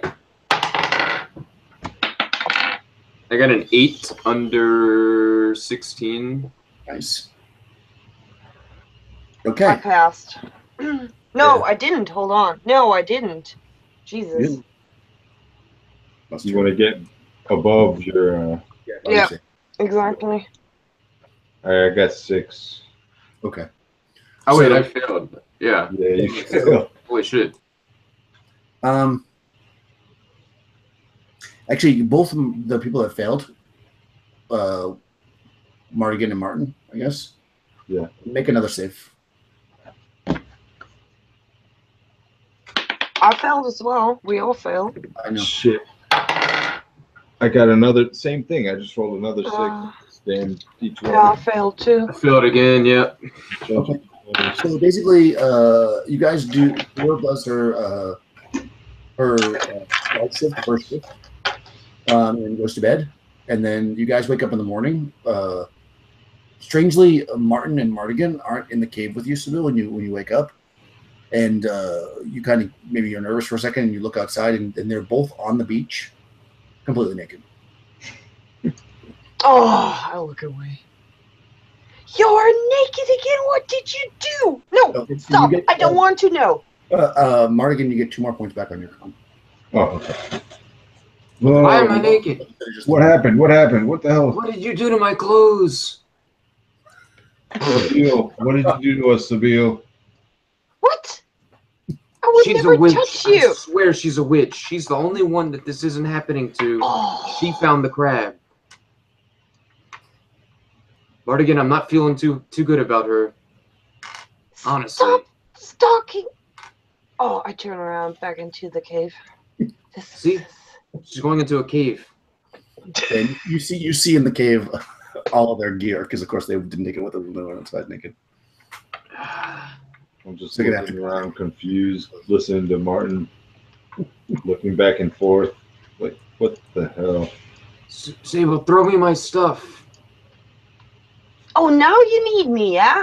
And poof, I just throw everything out of the cave. Yeah, I'm gonna get dressed. Okay. Same here. But I'm warily gonna check all my equipment, make sure it's all there. Yeah, everything's there that you had. You've got like 9 arrows, and you got a bow, and you've got clothes, basically. And Mardigan has the club that you made. So you're able to do that, and if you wanted to go back up and get more honey from the statue in the morning, you could do that to get one more heal. I am going to do that. You can each take 1 dose with you, but after today, it'll be gone. So if you don't end up needing it today, it won't last, if that makes sense. So, well, if I eat some honey from the fountain, and then I take some with me. Yeah, and you can take a dose with you, but you would have to have it. Well, you're still under 0, right? So, well, we'll find out in a second. So roll a d8 and see if you're under 0.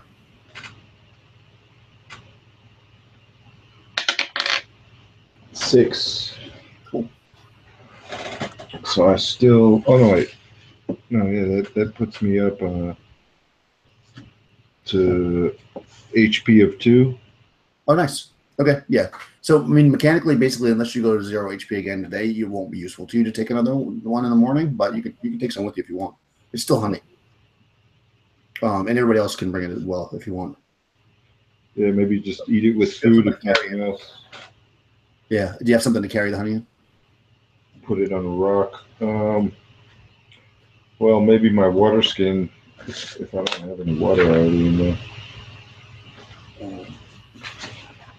You probably want to drink water.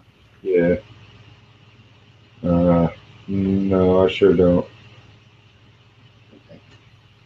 Make a bushcraft so you can find any more maybe clams. You can maybe put it in a clamshell. Everybody can do that. +1. 6. I can't see, it's dark. I got a 5.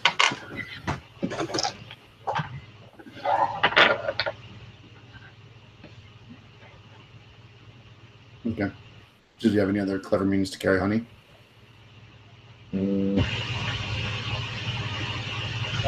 Well, I could ruin my tinder box. You can do that. You can dump the tinder out. And that'll probably work. Yeah, I'll go ahead and do that. Okay. So now you have a honey box.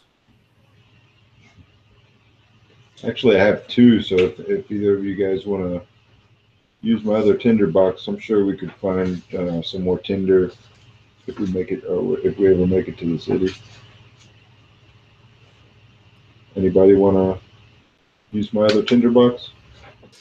Yeah, I'll take it.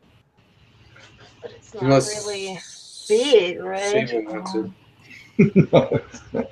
Yeah, I mean, you might actually be able to take one tinderbox and put. I'll say you can fit 3 doses in one tinderbox. So you can probably only have to use one of them, but just one person will have to carry it, obviously. Okay, that's why I'll carry the honey box. I mean, unless you just want to take the other tinderbox full of honey just to have it for food, you can do that as well, but it won't be a healing. So, it's up to you. Because having honey for food is probably a good thing. It will help us keep the food down. That's for sure. Yeah. The fake food. Let's do it. I'm gonna Okay. risk the fact that we won't need Tinder by the time we get to the city. Cool. So now your plan is to go to the city? All right. Well, oh no, I don't know. Oh, okay. Sorry. We haven't really discussed it, so I'm Okay. just kind of assuming.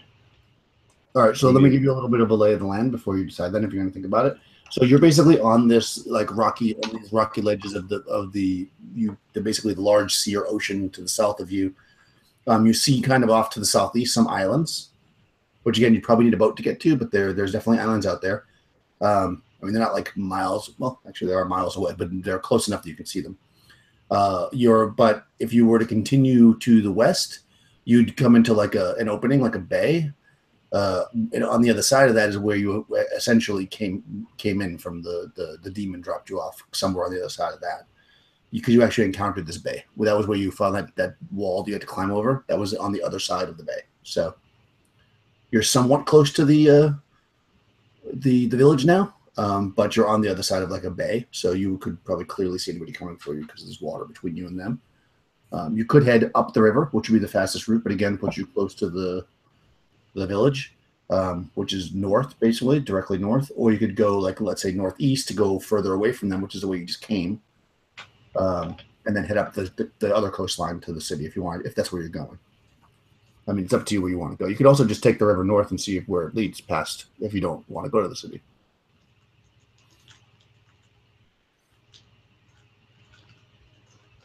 Well, if we don't go to the city, wherever we go, we need to find a boat. A boat, weapons would be nice. Yeah, we have to go to the city. We need what you just said, and we need to get rid of something. Yeah, we need to find a village soothsayer or a village, maybe some sort of a shaman or doctor that could try to cure you guys.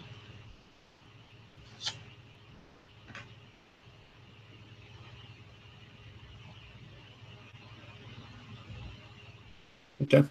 So do you want to go up the river, which would be theoretically faster Close because to you're going along the side of the river, We'll but go by closer to the town, or do you want to just go to the east and then up the coast, basically, so, which is a little bit longer, but will put you the furthest away from that, where people don't like you.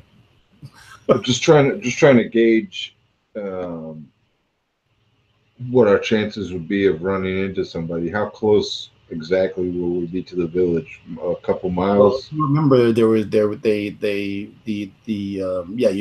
be relatively close, because remember you fought the leper slavers like kind of close to the river, and then it didn't take long before you got to the village, because basically there's like tributaries coming down through. Like they go to the river to get water and stuff, or the village that you didn't go to, the other village. But I think you probably would have realized by this point that the people that were attacking you, the ones without the things on their eyes, were the people from the other village, from the farmers. Remember those guys? Yeah. Because they looked just like the guys without the eyes, except they look like the guys with the eyes, except they didn't have eyes. You know, they had eyes, but they didn't have the cusps on their eyes. That makes sense. So, I mean, you won't be super close, but certainly there's a chance somebody could run into you if you go that way. And that would, assuming that you go on the river because you'll be able to travel faster, you can gauge that that's going to take you at least as far as you know you can go, which is back to where the mountain is. It's going to take you a day and a half on the river. You think that if you were to go up the coast, it would take you You'll probably save a day by going up the river, roughly. Do you think? I mean, based on what you can, based on your movement you've had so far, and how far you know things are versus, because you don't know exactly where you are. Of course, you're on a map or anything. You're only going off what she said to you.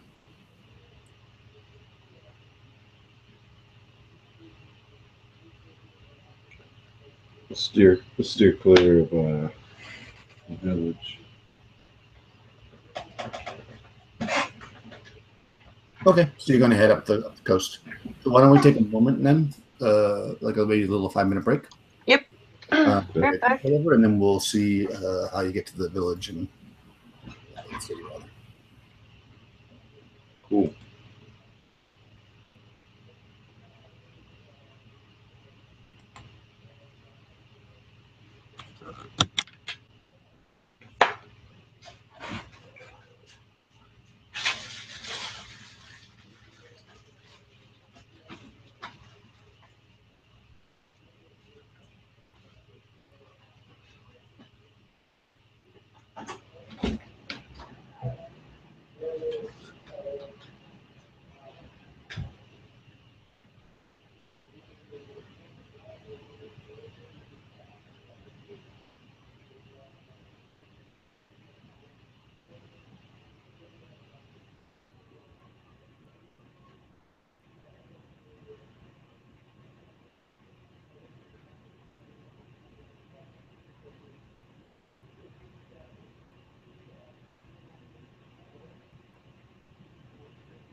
I am back. Sorry about that.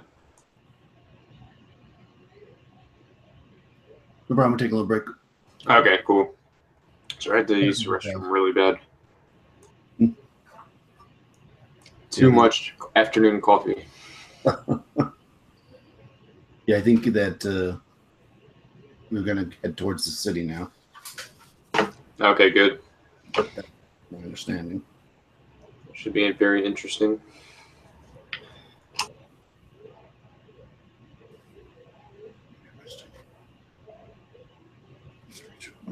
I'm just seeing what's in front of you because you've gone a different way, of course, as always the nature of the hex scroll.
Carlos is back.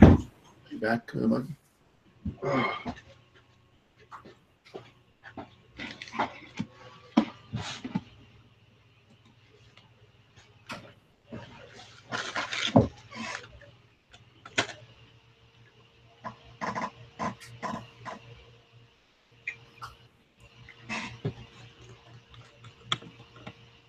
For some reason, I really wanted honey just now.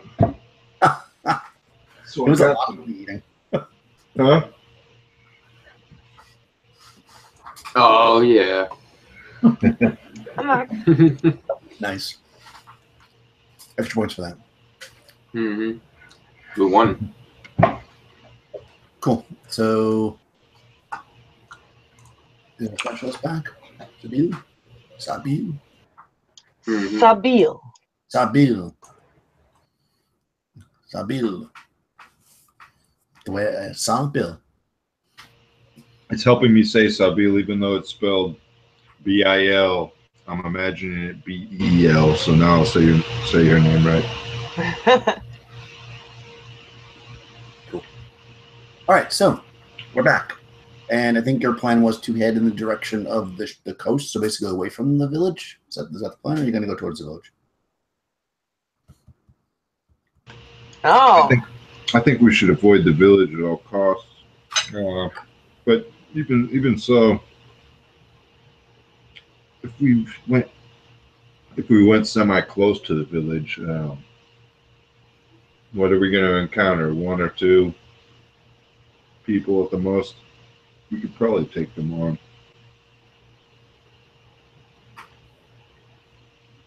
Do you want to risk it? Yeah. Probably worth the risk. I think we could handle it. We're a pretty able group.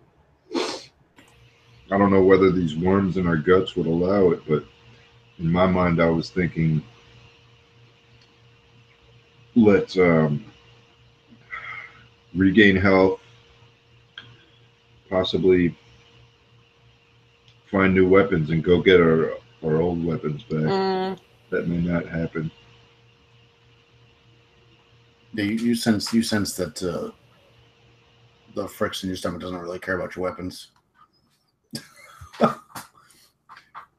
So I guess you'll cross that bridge when it comes, though. But you're going to all right. So you're going to take the river, which should basically shave about a day off the journey, in theory. All right. So you get on the river in the morning after putting your clothes on, and let's see what happens. Okay.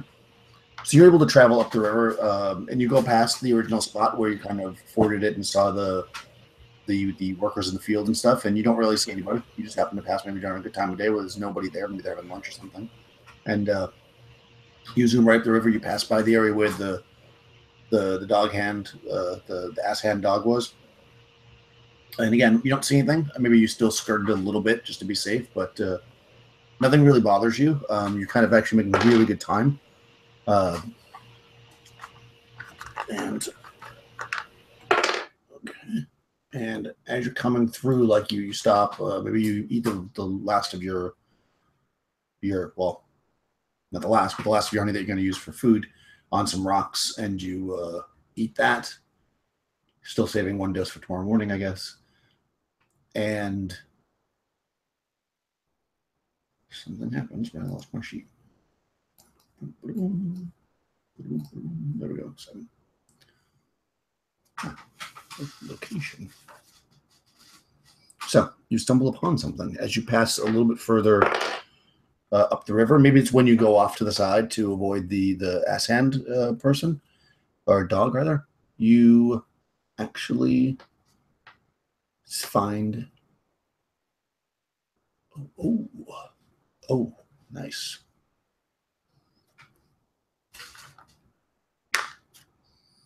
Does anybody have a d20? Somebody roll a d20. I'm going to roll a d20.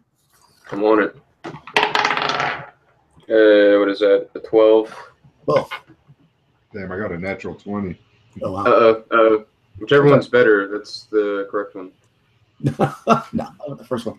All right, so you kind of skirt off, and you notice as you're walking, like to avoid the ass hand, you're like, you see a big opening in the trees. Like you see that there's an area where there's no trees. So you well, check it out, and you move forward a little bit, and you're looking into what looks like a small kind of area of trees. They almost look like a circle of trees, although it's really unclear whether they were planted in such a way.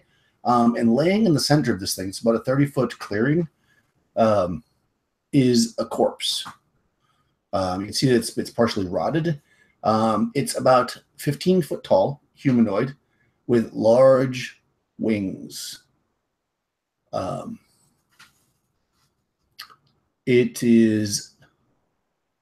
It looks like it's been dissected as you're looking at it. So it's, you kind of look, you can see it's been cut open.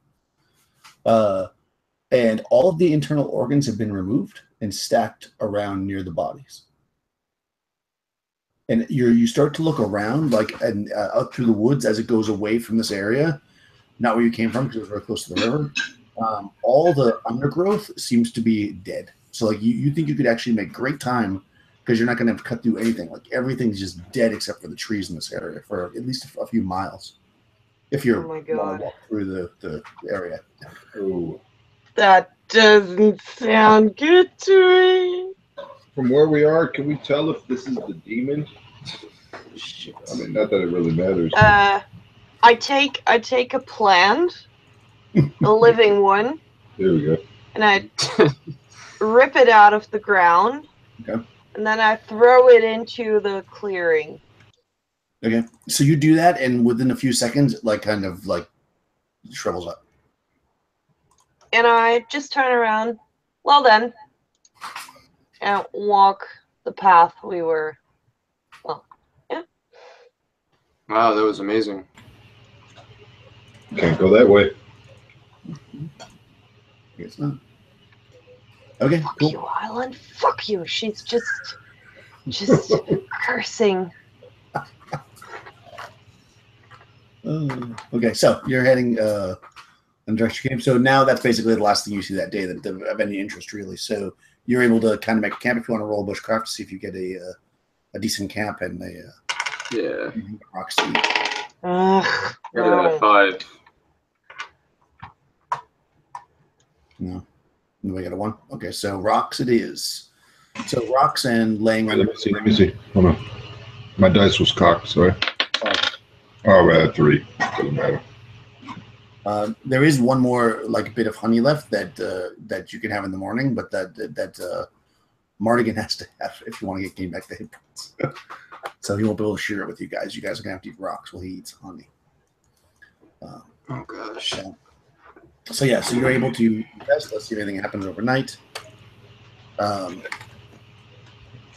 So go ahead and make a Mardigan and Martin make save versus spell, but on your dice roll add 5.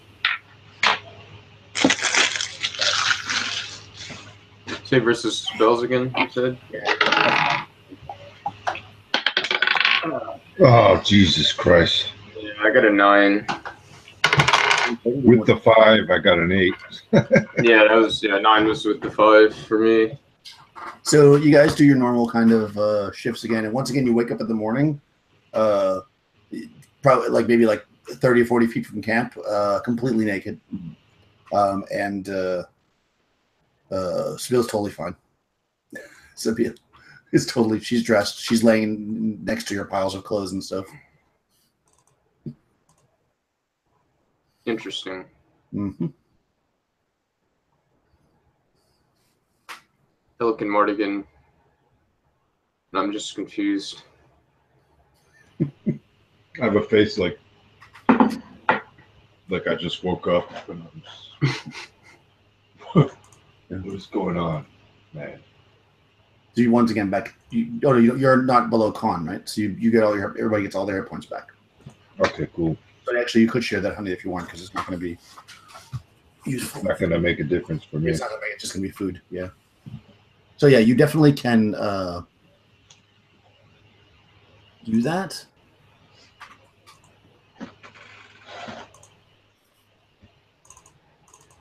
All right, cool. So now you're basically beyond, slightly beyond where the mountain was that you climbed up before. So you kind of know the general direction of the city. So you start heading off in that direction. It's probably going to take you today to get there if you don't encounter anything too crazy. So let's see if you do.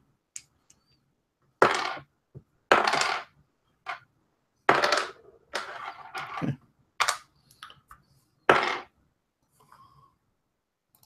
Excellent. Oh, exciting. I mean, I don't know. Exciting for who? Yeah, Oh, man. Do your worst. That might be something good. You encounter something in the morning, so after you eat your honey, you're heading out.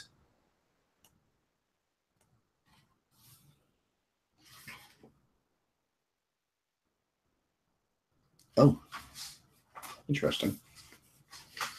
In the midst of a deep forest stands a jade statue of a curly-haired, bearded man, clothed only with a rude animal skin and a wreath of leaves upon his head.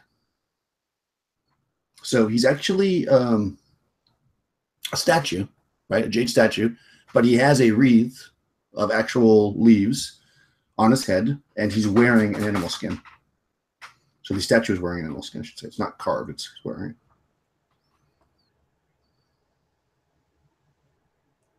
I'll take out my bow and have it at the ready, but I'm not going to like be holding it up or anything. It's just kind of prepared. Yeah. Could that be someone that's been turned to stone? I sure hope not. Well, he's jade, so not classic. Jade. Yeah, I mean, typically, if something, you would know that. I mean, I'm not saying that something can't turn something to jade, but typically, if it's like a basilisk or something, it would turn it to like some kind of Gray stone. Yeah, gray stone, not jade.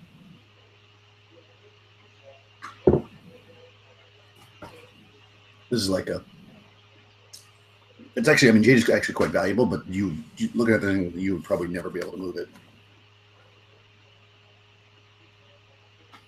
Not without like a team. You could break off maybe just one of his arms. What about that animal skin? I mean, maybe that would be useful for us. No.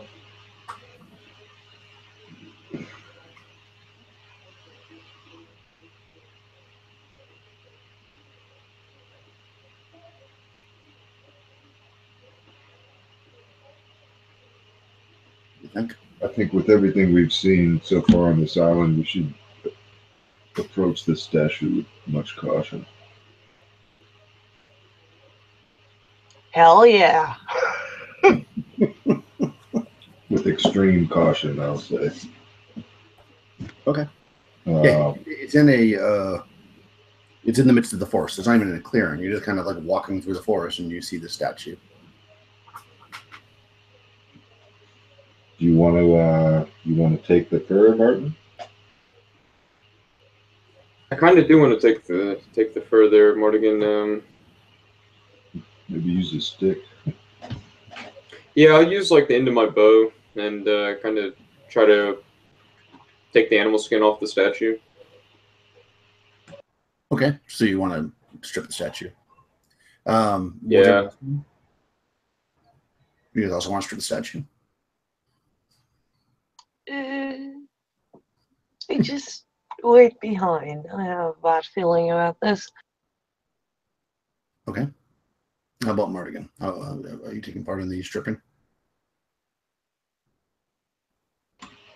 Well, I'm gonna keep my distance, but I suspect some sort of strange enchantment here, just like everything else we've encountered so far. It's been getting pretty weird since we left the village. Since you left the village. Oh well, since the raspberry. No. Yeah. Before that. They strange. This has been. Yeah. Okay, so yeah, so you go up to it with the end of your bow, and you're trying to, kind of adjust the animal skin, and you notice as you start to like move the animal skin, all of a sudden, all of the trees around, the branches start to move and kind of not particularly fast, but fast enough that that they just start like swinging like their branches around kind of wildly and hitting everybody within 100-foot radius. That's everybody basically, for some damage. So 4 points to Mardigan, 6 points to Sabil, and only 1 point to Martin. I just brushed it off. Yeah, who is the one that is molesting the statue? I donned the animal skin. Nice. Yeah. Okay, you're wearing an animal skin. What's everybody else doing? It looks I good. run arms flailing back into the wood.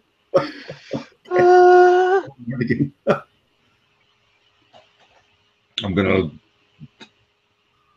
just turn my head and look all around, very confused, and pull out my club. Even though, if I really thought about it, I would know that that wouldn't do anything against giant pieces of wood. My little piece of wood won't do very much. So I'm gonna start jogging, following Sabil.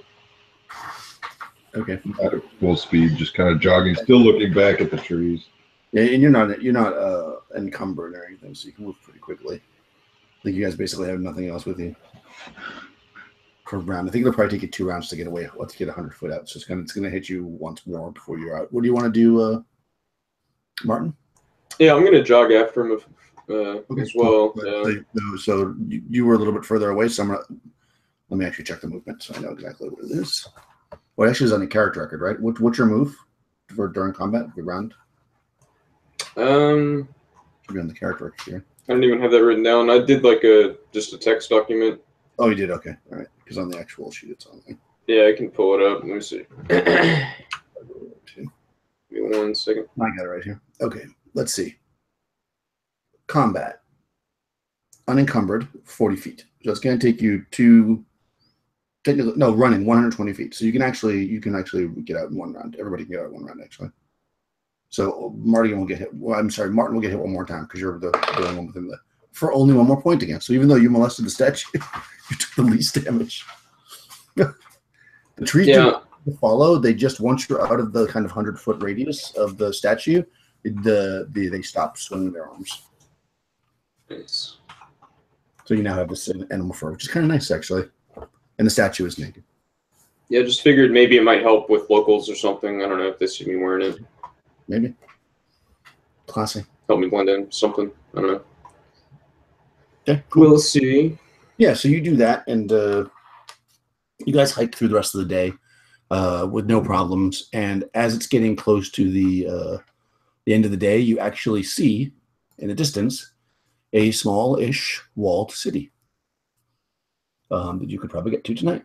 If you were to just keep walking, you'll probably get in there. You'll probably get into there in the evening, but you can see it and you can clearly get to it if you want to keep going, or you can camp outside one more day and go on the next day if you want. That's up to you.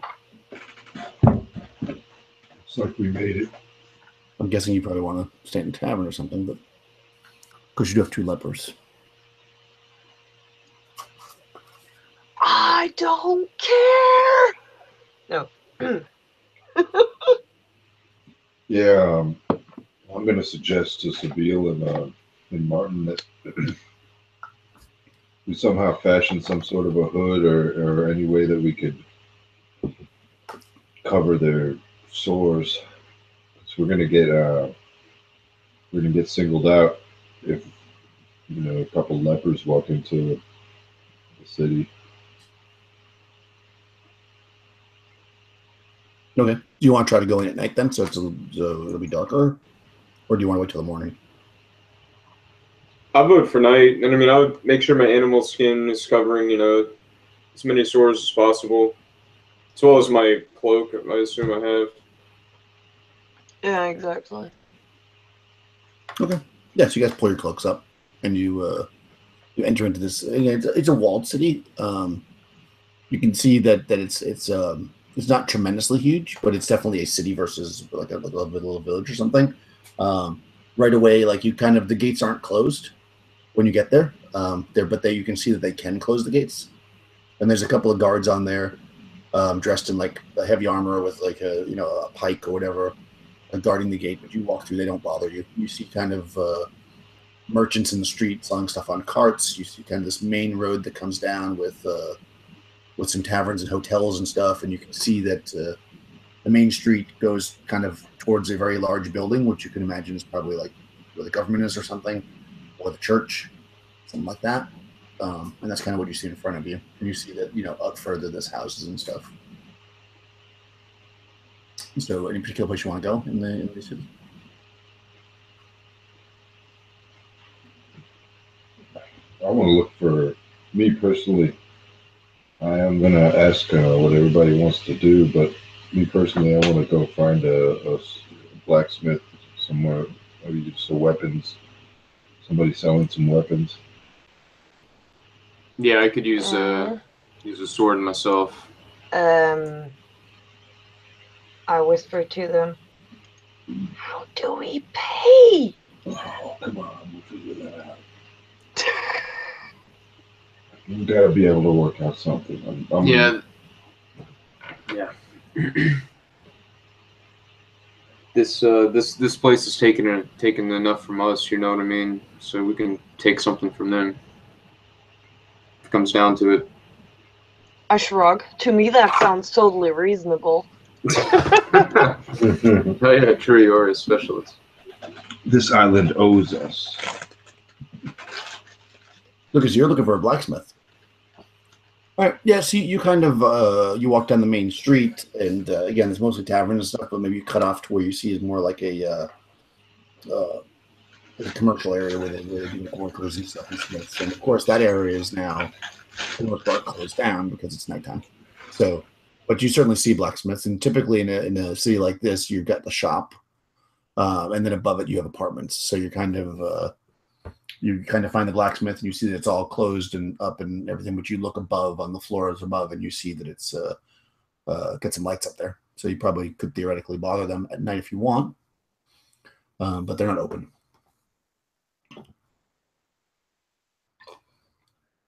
They've got shutters on the windows downstairs, so it's got like, the shop's closed basically.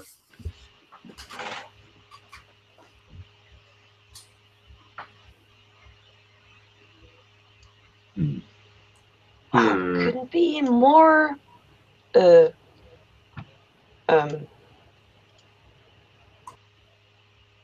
I'm stupid right now. I'm sorry. Just try breaking in, Sable. Just try breaking in. Exactly what I wanted to say. I can see it in your eyes in the darkness. Is there back entrance?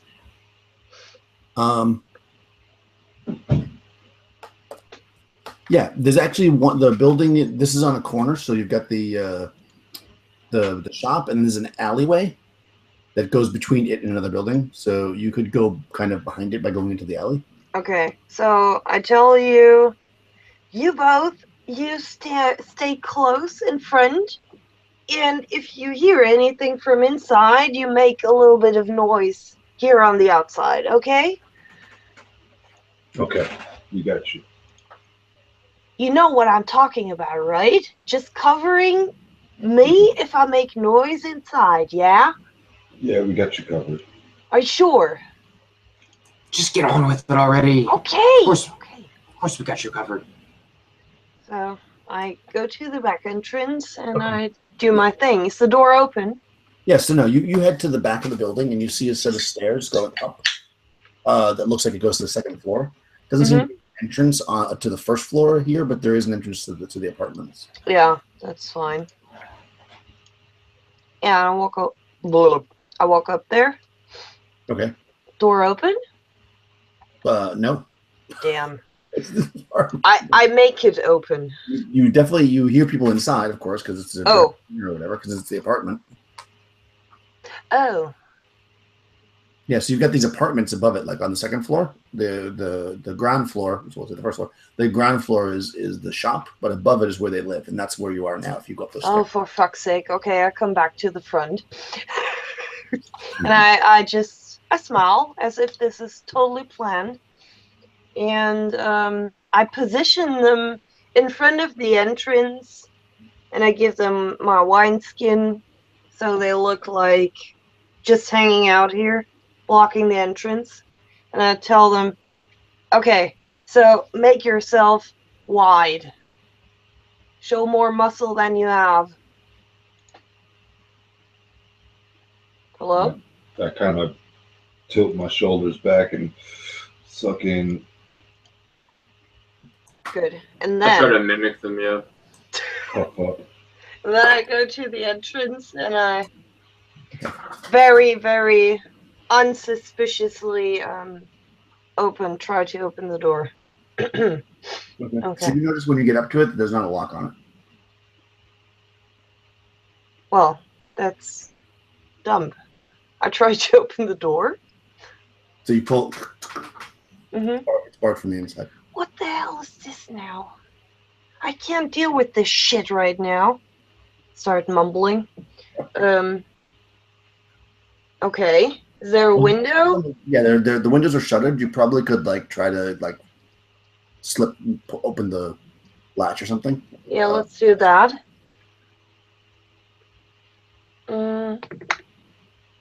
Okay, so I fuck up. So I keep fumbling around there for 10 minutes. Okay.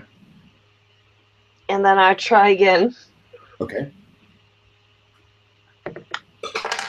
Oh, goodness. Okay, so I fuck up again, and I say, okay, we have to now do something else. We have to have a walk in the city, and then we come back, because this is too suspicious. You made me nervous.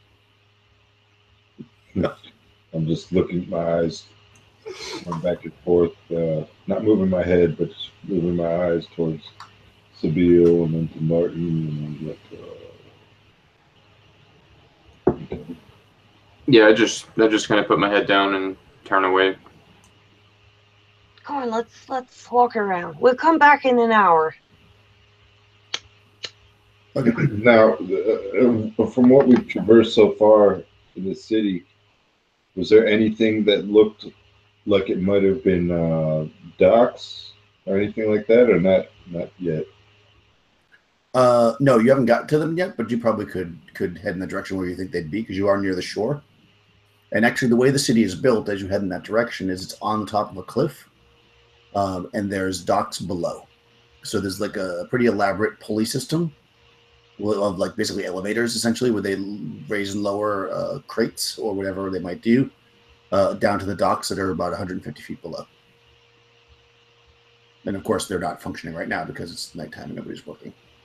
But there's large pulleys, so you can essentially get on an elevator and drop down to the docks, and there's boats down there.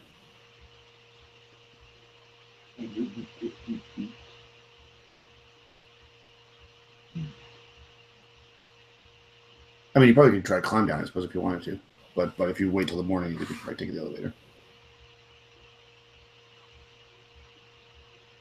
You take an elevator, and then there'll be people down there.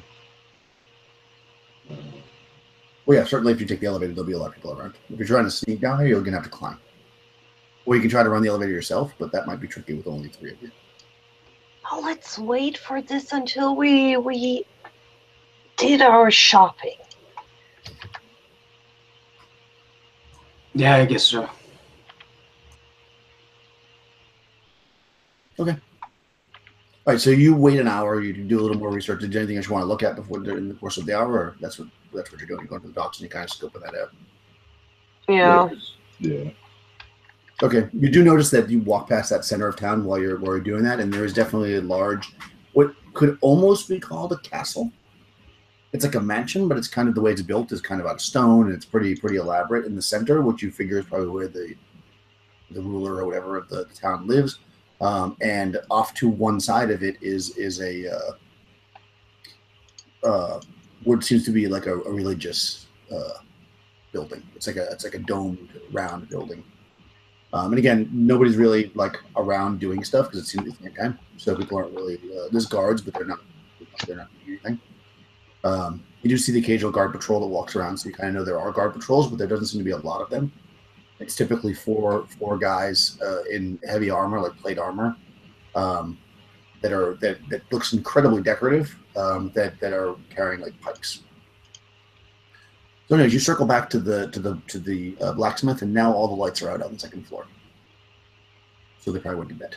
It's probably like 10:30 or 11 o'clock at night. And there's kind of nobody on the street now. Okay. Then I try the window again. Okay. Wrong dice. Oh, come on. Yeah. So, it doesn't work again. And if nothing happens, I try again. Yeah. So as you're kind of in the midst of kind of finessing the window, and you're like, damn it, and you kind of look, you see, because you have two people watching, so you actually see a guard patrol heading towards you. They kind of like they're walking, and you see that their pace changes a little bit, almost like they're definitely looking at you, and moving towards you. They're not running, but they're definitely walking at a faster pace to kind of see what you're doing.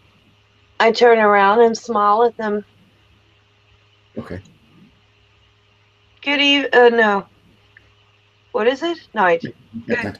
Yeah, whatever. Good evening. Yeah.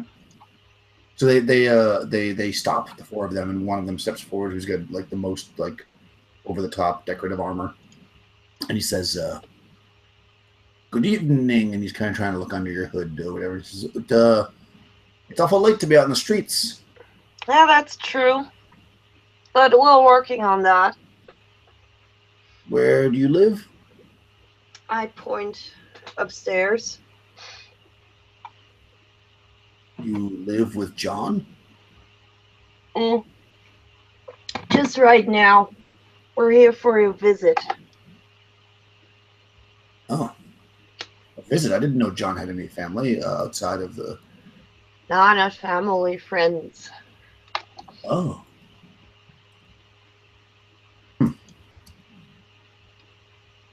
Roll charisma. Oh, we're fucked. Leprosy. Well, even without leprosy. Yeah, well, actually, what's your okay. modifier? Really, that's all that matters. I'm just going to roll the action roll. Oh, What? actually, it's double Sorry, one. what? Nope. Say again?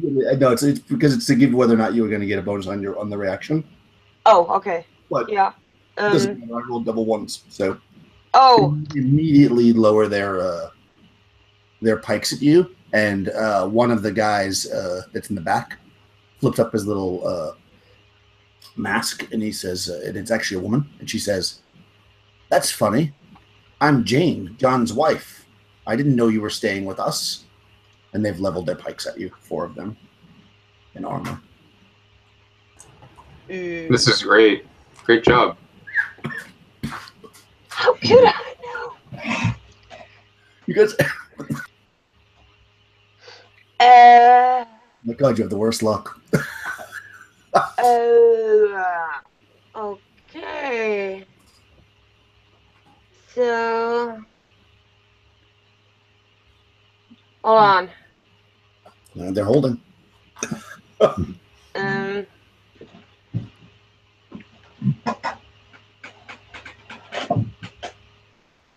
Oh, what the fuck? Yeah, I can't change it. So I just start crying and I say, "I'm so sorry. I'm so angry, and and I'm lost and I wanted to get out of here and it's all so bad. And it says fall. And I point at Mardigan. It says fall. I'll just shrug my hands up. Like, what? Sorry, we've clearly we've been through a lot. You know, the stress is just really eating away at her, at her sanity especially. You know, but we're all a bit under the weather emotionally, you could say.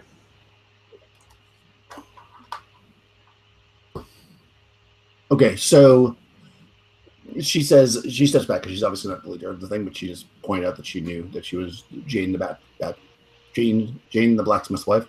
So the head of the guard says to you, "Well, the good thing is we'll feed you well in the prison. Follow us." And then he turns and starts walking, and two of the guards get like kind of behind you, as if like you should be following the guy. Guys, we can't let this happen again. We're gonna end up rotting in this place. Just wait a moment. I'll give a look to Sabille and Martin, and then I'll move my eyes towards them, pointing my chin at the officers. Yeah, let's wait for an alleyway or something where we can pull them in and something. Yeah. Oh, this will go so wrong. I'm just gonna say there's 4 soldiers in plate armor with pikes. Oh. Okay. Yeah. Tell you what. I'm not feeling very violent. Let's just eat their food and then we break out. Yeah, at least we'll get fresh food from them. I guess that's a good point. Sounds good. I tried to, while we're walking, I tried to hide my dagger, somewhere close to my private place, so nobody maybe finds it. And or if they do, they're surprised. What? Pardon? If they're going around your private place and they feel a dagger, that's going to feel a little strange. Yeah, well, they're not supposed to touch me there. What? I think when we get closer to being in the cell, they'll reveal the true intentions of. Yeah, so they get a female officer to make sure that she checks you out. And, you're treated very. So they bring you to that kind of castle-y building, and down into like basically a dungeon, like 1 floor below, where they open up a couple of cells, which actually look pretty nice. I mean, they're clean, and there's actually a little tiny window, and there's beds, and they say, "Okay, put your stuff out here, and we'll take care of it for you." And they stand there pointing at. Now that they're inside, they're not going to use pikes, obviously, so they just have like swords on their sides. They put their pikes in the door, but they don't have them drawn. They're not being especially violent. They're just they're asking you to leave your backpacks and stuff, and they're going to put you inside the cell. And then, of course, now because you're inside, it's brighter. They can see that you have leprosy, so they're kind of giving you a little bit of space. They're kind of like, yeah, put that stuff over there before you walk in. Okay, so yeah, I only put my stuff, well, the not important stuff there, so I definitely keep my dagger. Okay. Yeah, they don't actually like frisk you because you have leprosy, so they're being a little bit skittish about that. So they kind of just like, you put your stuff down and then you get inside the cell. Like they don't like actually frisk you. What are you guys doing? I don't think you guys. Well, you have a bow. You're not gonna hide that. They're not going to let me keep the bow? No, definitely not. These guys are definitely much better at taking prisoners than the other people. All right, yeah. What about my all my effects? Like my backpack, iron spikes. Yeah, they just have you. They basically tell you to put it down on the ground, which is kind of in the hallway, kind of in front of your cell, maybe 10 feet away. Is there any possible chance I could break off an arrowhead from one of the arrows without them noticing? Sure. And tuck it into my drawers. Roll a d6. Yeah. All right. Let's see. Got a 6. Oh, yes, you do. You 100% break an arrowhead off and try to put it in your hands. And as you're doing it, one of the guards says, "That looks really painful. Please put that Well, I had an itch down there, but yeah, then I'll toss it onto the ground. So, yeah. How about Mardigan? Well, I don't have anything to sneak in. I'm just walking along. Okay. Making a face at Martin, like, nice try. I just kind of shrugged back, like, well, did what I could. So, yeah, so they put you in this cell and they close it. And then a few minutes later, they come down with food. You know, not them, but somebody else, another guard, in like lighter armor, kind of like maybe just like a chain shirt or something, and like a little short sword on his side. A little bit older. He comes down with some plates of food and kind of puts it like in front of the bars.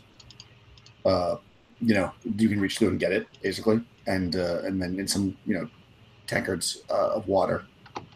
And then you see him turn around and walk back, and he kind of gets like to the end of the hallway where there's a door, and he opens it, and you can kind of see there's like a stool right there. So he closes the door, and you can probably assume that he's sitting on that stool because he's probably guarding the. But now you're in here by yourself. There's nobody else. There's a couple of drunk people that are like sleeping it off in the cell across the way. Your stuff's out in the hallway. They didn't take it. They just kind of left it laying there about 10, 15 feet away from you. And yeah, you're in a cell. Again, this is like a running theme. It seems like just yesterday, or a few days ago probably, we were in a cell just like this one. Sabille worked so hard to get us free. No. I know. She put us back in. Except this time, though, you're in a cell with hardened steel bars and guards with the weapons and stuff. So a little bit more free. So there's only that guy sitting in the room next door who can see us, yeah? Yeah, you don't even know if he can actually. Oh, you mean the prisoner? No, He's looking at you. From what you can tell, there's a big iron door, and there's like a slot on it that you can slide over and look, but it's not open. He's not looking at you right now at all. Oh, okay. Mm-hmm. He's completely ignoring you. You're pretty much in a pretty secure cell. Iron bars, stone, tiny window with iron bars. But where exactly is the guard? He's 20 feet down the hallway through a door. Okay. Yeah, through an iron door. Good. Yep. Okay. So but I can open that little latch as well on the door. I mean, you could if you could walk 20 feet to get to him. No, I mean, okay, I didn't get it. So he's somewhere 20 foot down the hallway in That's a. Right. You're in a hall. You're in an area of cells, and the doors to your cells are just bars. Oh, okay. I thought there was a latch door. Okay. Yeah. Okay. So I take out my dagger and I start piercing the lock. Try to unlock it somehow. Here we go. Okay, I'll let you do that. Why not? You're gonna try to pick the lock with a dagger. Yeah. Okay. So, I mean, I'm a specialist, literally. So maybe like -1 seems fair. Oh no.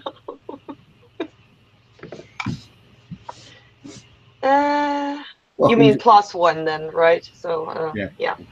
Okay. So first 10 minutes. Okay. Yeah, because I think you're supposed to use lockpicks technically, but I feel like you could do it. Okay. Yeah. Okay. No. Third. Fourth. Oh, hold on. After 1 hour.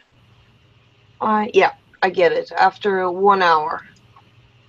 After 1 hour. Okay. Yes. All right. So. Click. Let's see. I look totally surprised to the other two.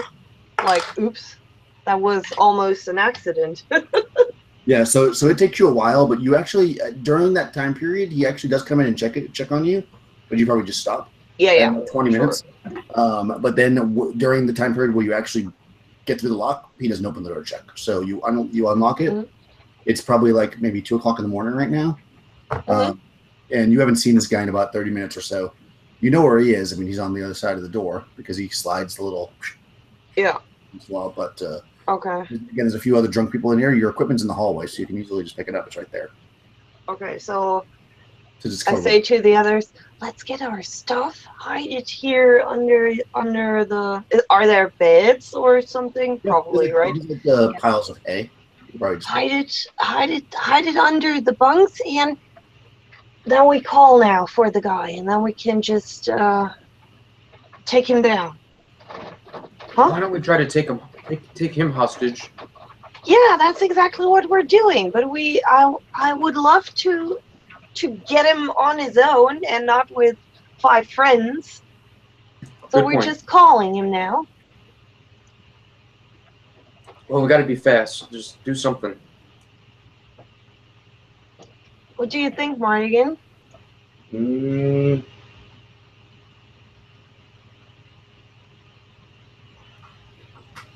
I think we should try our best. Oh, really?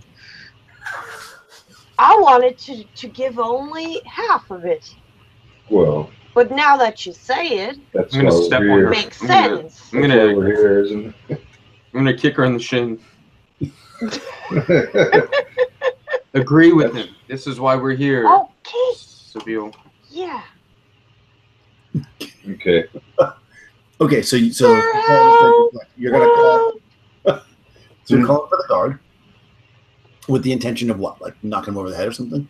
Yeah. Okay, but you're all going to be inside the cell? What? You're all inside the cell and you closed your door again? Yeah. Oh, hold on. No. Oh, hold on. I forgot. Is there like a side thing, like a corridor going to the right or something, or There's not, but the door opens in towards you. Mhm. So you could stand by the door, and if he opens it, you would theoretically be behind the door when he walks through if you want. Yeah, that's good. Mhm. But so you. Yeah. Okay. Only one person. Yeah, because there's probably not enough space for a bunch of people to be there. Okay, Yeah. so you're gonna get by the door, and you're also gonna yell from right next to the door. Yeah. Or someone else is gonna yell. Just Okay. from behind. It doesn't matter. So. Doesn't? Okay. So you yell. You're standing right next to the door, and you start yelling for the guy. He slides the thing open. He looks in. He's like, keep it down. Looking around. Do a hide. What? Do like a hide or something. Because Okay. he slid the little thing open. Yep. Okay, so you duck down fast enough, and you're probably like flat against the door. He's like, keep it down. What do you want? I hurt. They hurt me. Well, then I have to roll his intelligence because you're literally right underneath him. I feel like you would know that. Yeah, I think I still didn't get the setup there. I'm sorry. Well, you're at the door, right? Yeah, but So he's right there. You're on the other side of the door, so you're yelling from here, duck down into the door. He's right here. You don't think he would notice the difference in sound between that and 20 feet away? yeah, but I thought it differently. I'm sorry. I didn't get it still. Okay. But doesn't matter. We'll roll with it. Okay. Yeah. Well, he's not very smart, actually, and he actually failed. So he has no idea you're calling from right anything. He only had the intelligence. I rolled 18. So he's like, hurt? How'd you get hurt? They hurt me and I'm bleeding. Help.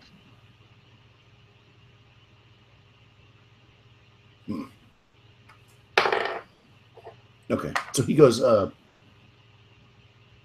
those bastards. And the thing closes, and you hear some fumbling with keys. And then you hear the lock turn. And it opens up, and this again, he's kind of like an older guy. He's got like a little short sword on his side. He doesn't have it out actually in his hand. He has a mace. And he has a sword on his side. And he comes in, walking down the hallway. He's like, "You guys better stop it!" And he's got the mace in his hand. So what do I do? Is he now? Yeah, he's past you, so you could actually hit him if you want to get him through the door. Is that Yeah. That's your intention, right? Boom. Mm-hmm. Okay, so go ahead. You can do a sneak attack. Are you knocking? Hold on, you're knocking him out, right?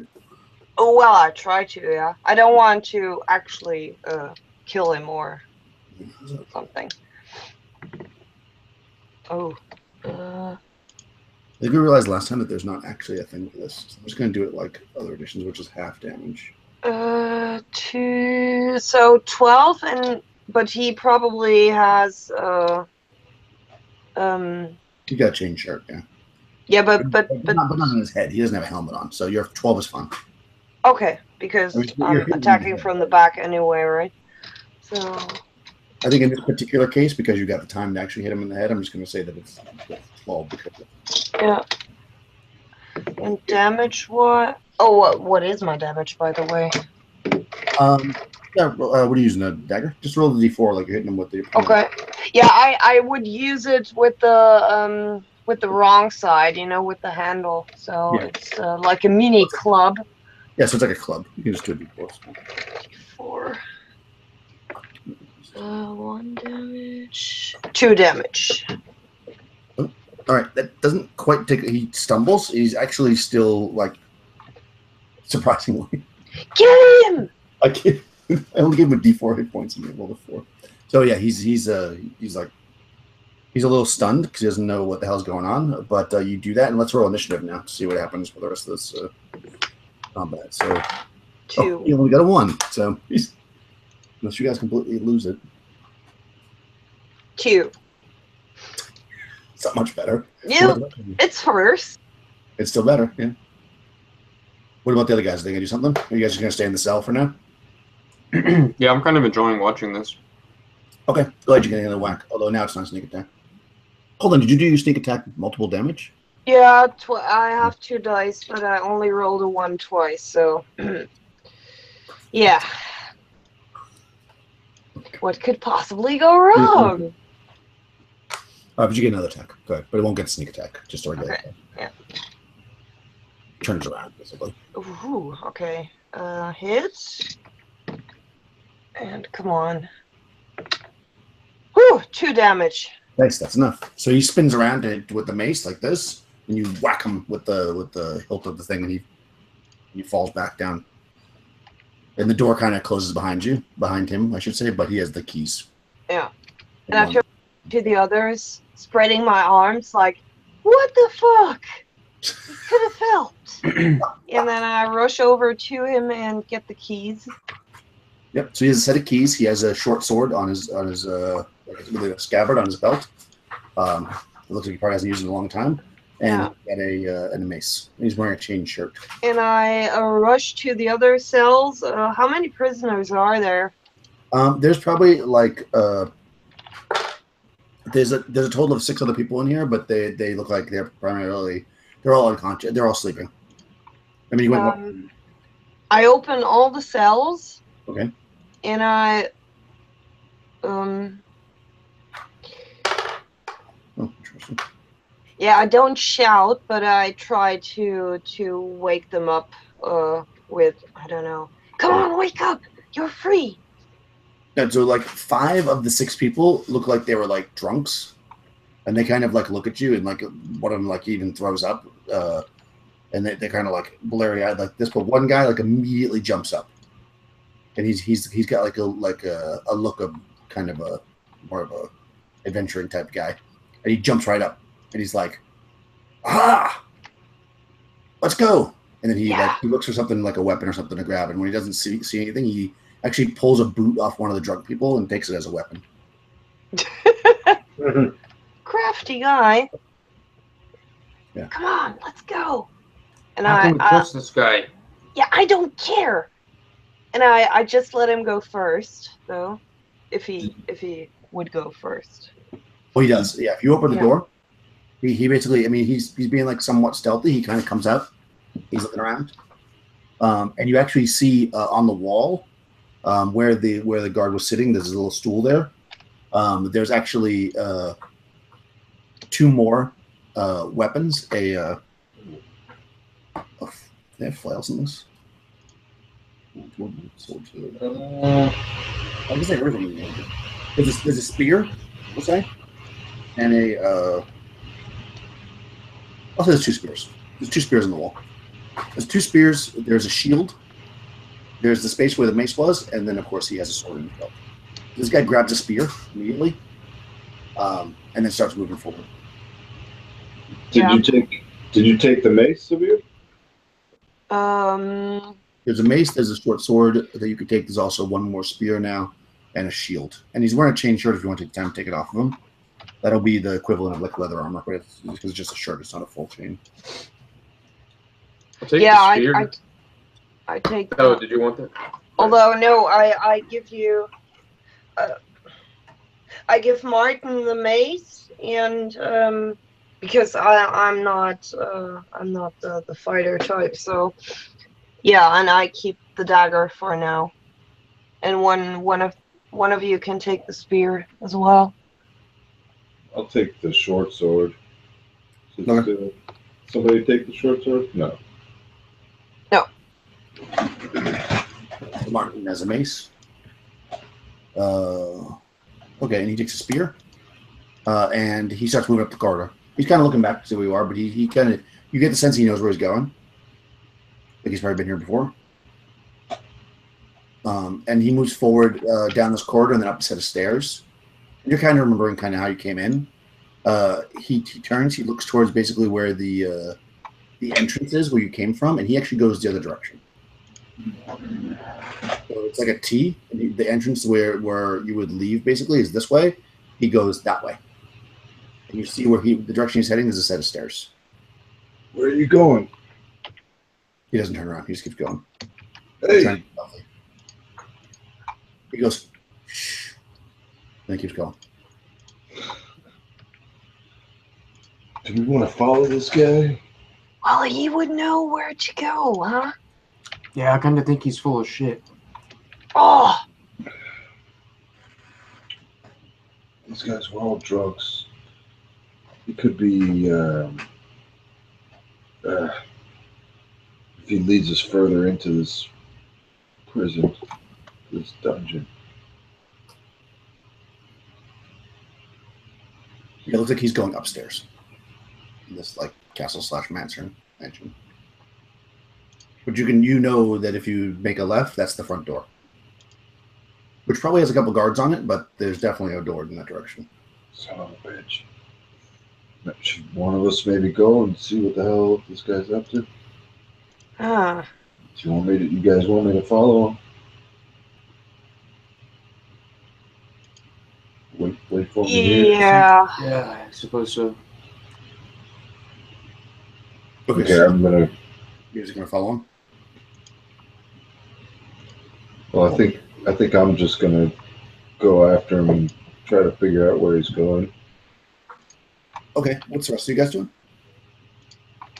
Guess we'll hang back a little bit behind them. Yeah. Okay, Oh, but just God. if you follow, you're just gonna stay further back, or you're gonna stay in the way you are. Further back. Okay. Okay. All right, so you're heading up. He goes up the stairs. And again, he's trying to be pretty stealthy. You can tell. He kind of goes up to the top of the stairs. He's looking around. There's a door. He opens it really quietly. He looks through back and forth. Then he goes to the left, and the door closes behind him. So if you want to follow him, you'd have to go through this door. He's kind of like a bit ahead of you, so you're gonna kind of like. He's already on the other side of the door. Yeah, he's on the other side of the door by the time you get to the bottom of the stairs because he's moving, and you had this conversation where it's like, should we follow him? Should we not follow him? That took like 5 seconds. That's all it took for him to. He's going pretty fast. He's quiet, but he's going quick. I'm gonna open the door and look in. Cool. Yeah, you open the door and you look in. You see it goes left, right, and you see that there's a bunch of doors along this hallway, and then it goes down where he went to the left. You just see him turning the corner as it makes another left. So basically, he went like this. Now he's coming this way. He didn't go through a door yet. He basically is still in the hallway, from what you can tell.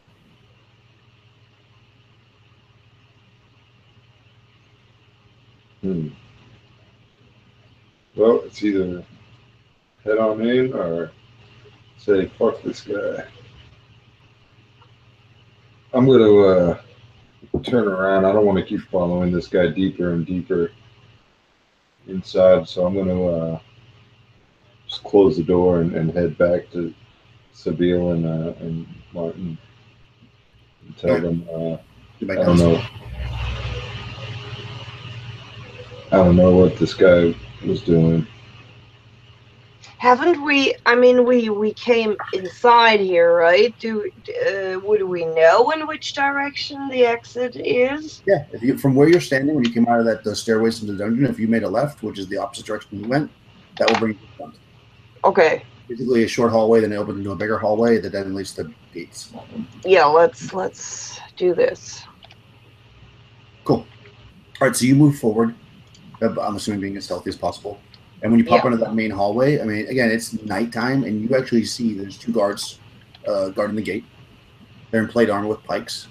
Because they're getting their back to you because they're looking out in the street, guarding that direction.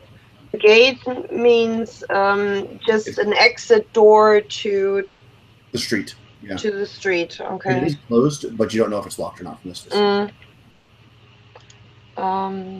I would say that when you approached before, when they saw the other guards coming, they opened it, so you didn't see whether or not they used a key. Like whether or not it's just open or if they but they're on the inside of it.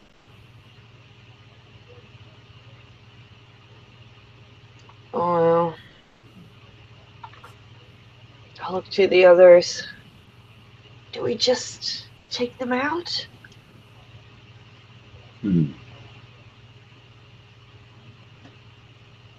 Getting out without bloodshed would be more beneficial in the long run, I think, but I don't know, Morgan. What do you think? Who took the armor? Nobody. Nobody. Not unless you want to You could take it. It would take a couple of rounds if you want to go back and get it. No. Yeah, but we haven't attacked yet. You could go back. What I will say is this: if you were to leave like the doors of this like castle-y kind of place, there's like a bit of a courtyard before the guys are standing in front of the gate. I mean, there is a chance that you can sneak around them. It's not impossible. You know, it would really depend on, because since you mentioned getting out of bloodshed without bloodshed, it is possible to do that. You don't have to go past them. You can kind of go out in the courtyard and go around them, or go over the wall or something. But that's up to you. It'd be nice to get out here undetected and just blend in once we're out. Hold on, it's 2 o'clock in the morning. Make a saving throw versus spells. No! Oh, shoot. But we didn't sleep. Oh, here we go. Oh, shit. Oh, crap, I failed. Yeah, Terrible. I failed too. Yeah, 9. Did you pass Morgan? No, I got a 9.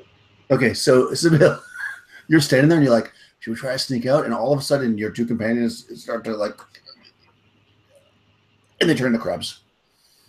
And I? What do I do? You probably look like, what the fuck? No, because I failed too. That's fine. You were not infected because you passed the initial saving throw. Oh. Yeah, it just kept happening when you were asleep. That's why you weren't. Yeah, that's very interesting. Ongoing enchantment. I picked them up and I where did I put them? Oh God. Well, it'll be easier to sneak us. Actually, make a save versus magic, the 2 of you, to see if you're in control of your crab form or if it's just random. Do the weapons turn into little crab weapons? No, everything fell to the ground. Alright, no, I failed 13 under 16. Oh, jeez. Yes, you're not aware of your crabbiness. I got a 1. Shit.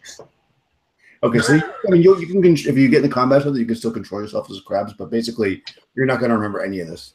Oh God. So Yeah. basically, you just see 2 piles of clothes and weapons laying on the ground, and actually they probably dropped the weapons. Let me just get a roll here. Okay, no, nobody knows that. Okay, so yeah, you basically, and then crabs crawl out of the stuff. Oh God. Yeah, I grabbed them and Like one under each arm. What? One under each arm. Yeah, how big are they? They're like maybe like 18 inches, which would be What's 18 inches? like half a meter. What? That makes sense. No. No. Quarter about a quarter of a meter. Yeah, 3 meters. Okay. Hold on. Yeah, 3 feet in a meter, right? So that's a foot and a half. So it'd be 3 feet in a meter. So a foot and a half. It'd be half a meter. Yeah, they're half a meter. Just show me on the screen. Oh my God. Yeah, I giant wanted to put them into my cleavage, but I guess Mm. that's too big Why then. not? So, It's still in the early stages. Later, if you don't cure this, maybe you can turn into half crab, half people. oh Right now, my you're just turning into regular crabs. God.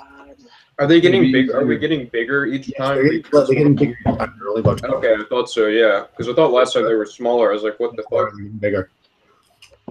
Oh man. You could probably just send us straight out the front. I mean, what are the guards going to do? They're just going to look down and be like, oh. Yeah, but we don't know if the door is open or not. Is there a window? Did we pass a window? Not yet. Great. You're basically in the interior building. You're not close Fantastic. to the outside yet. Okay. Well, this should give an advantage to climbing. We're going to climb. Okay. It's terrible, Yes. but great. Okay. Did I see? I don't know. Is there some kind of waiting room for the guards aside from what we saw? No, that seemed like the only place. Unless you want to Great. go. But you haven't opened any doors. You just kind of went down the hallway. You could open doors if you want. I mean, it isn't that night. Yeah, so we'll just go sit in the waiting room. They'll never think anything. just waiting for my friends. Shut up! You can't talk.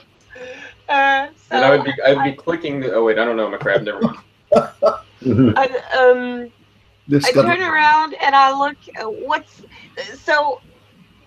Do I see a door to a room which would possibly end on an outside wall?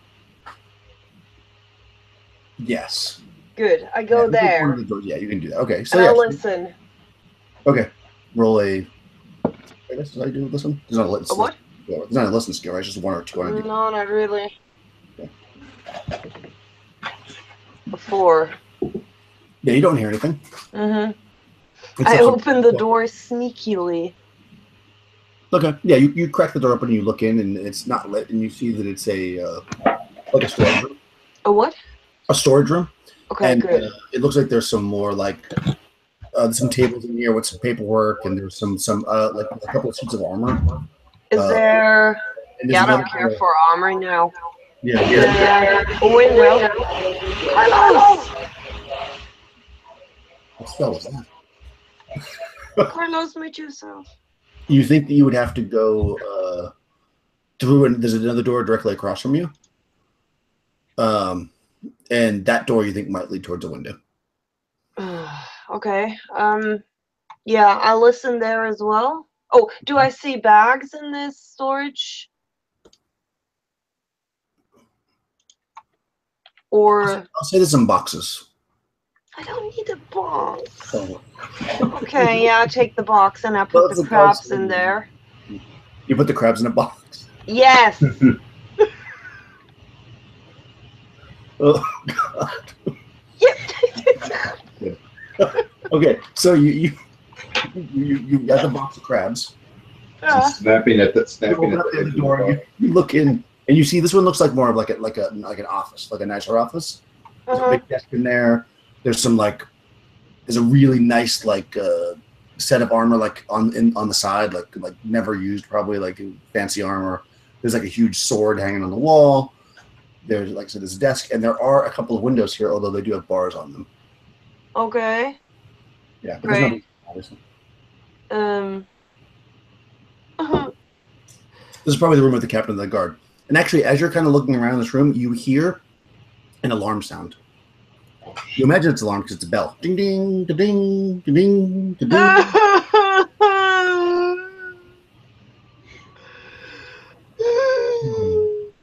Are you going to try the crying thing again? Yeah. I peek out of the door to the hallway and look if maybe the guys from the entrance rush inside. Oh, that's a good question. No. But they do turn and now they're facing towards you, but they're looking up. Where are they? What? Where are they? So basically, like you're in this hallway, right? Yeah. You're at the door, and you're looking down, let's say to your left.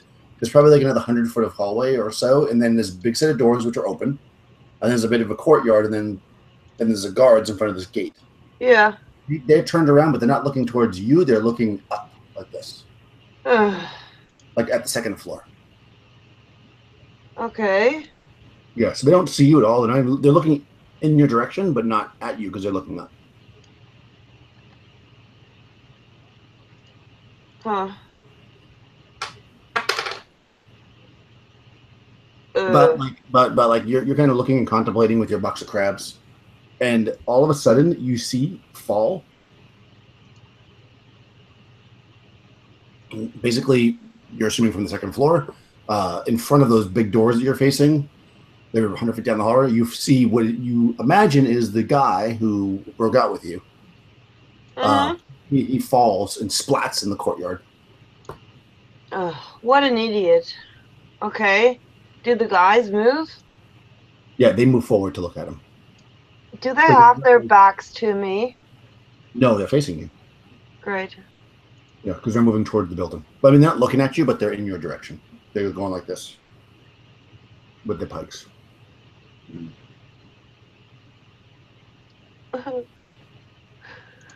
Okay.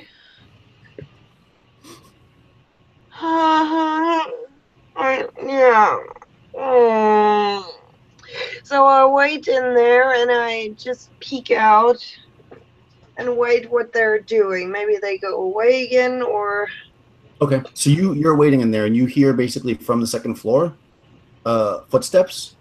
At first, a single person, and it seems really lightweight, like no armor or anything. You just hear somebody running past, and then you hear a female voice, and she says, "That bastard assassin! I'll have his head."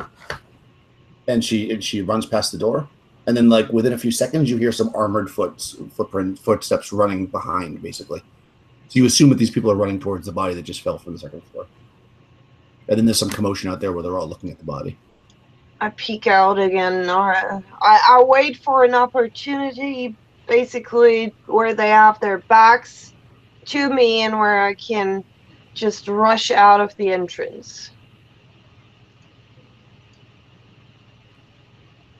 Okay, well, they're basically in the entrance. Like they're standing there because the guy fell right there. Couldn't he have fallen somewhere else? I don't know. He wasn't very nice.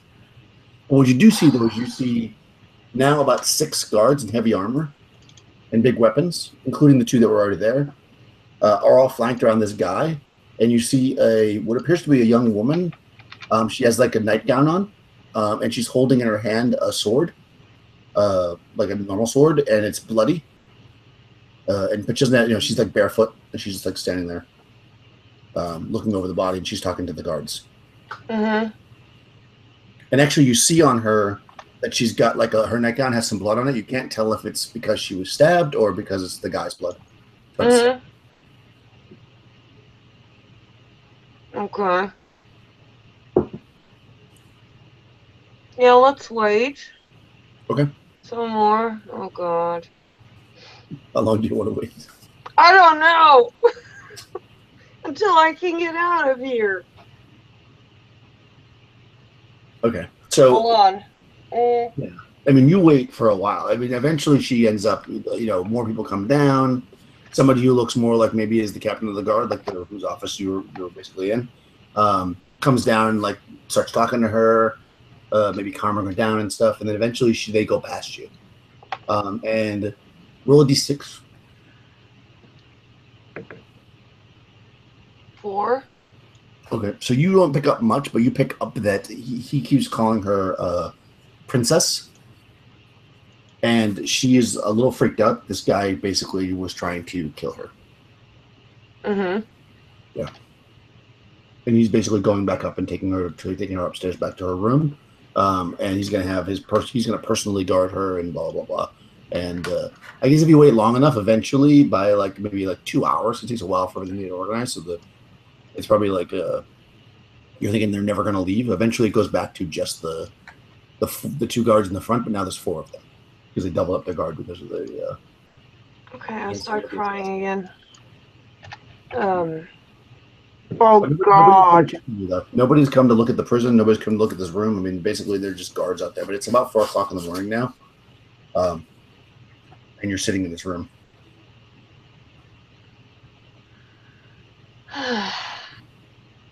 Um.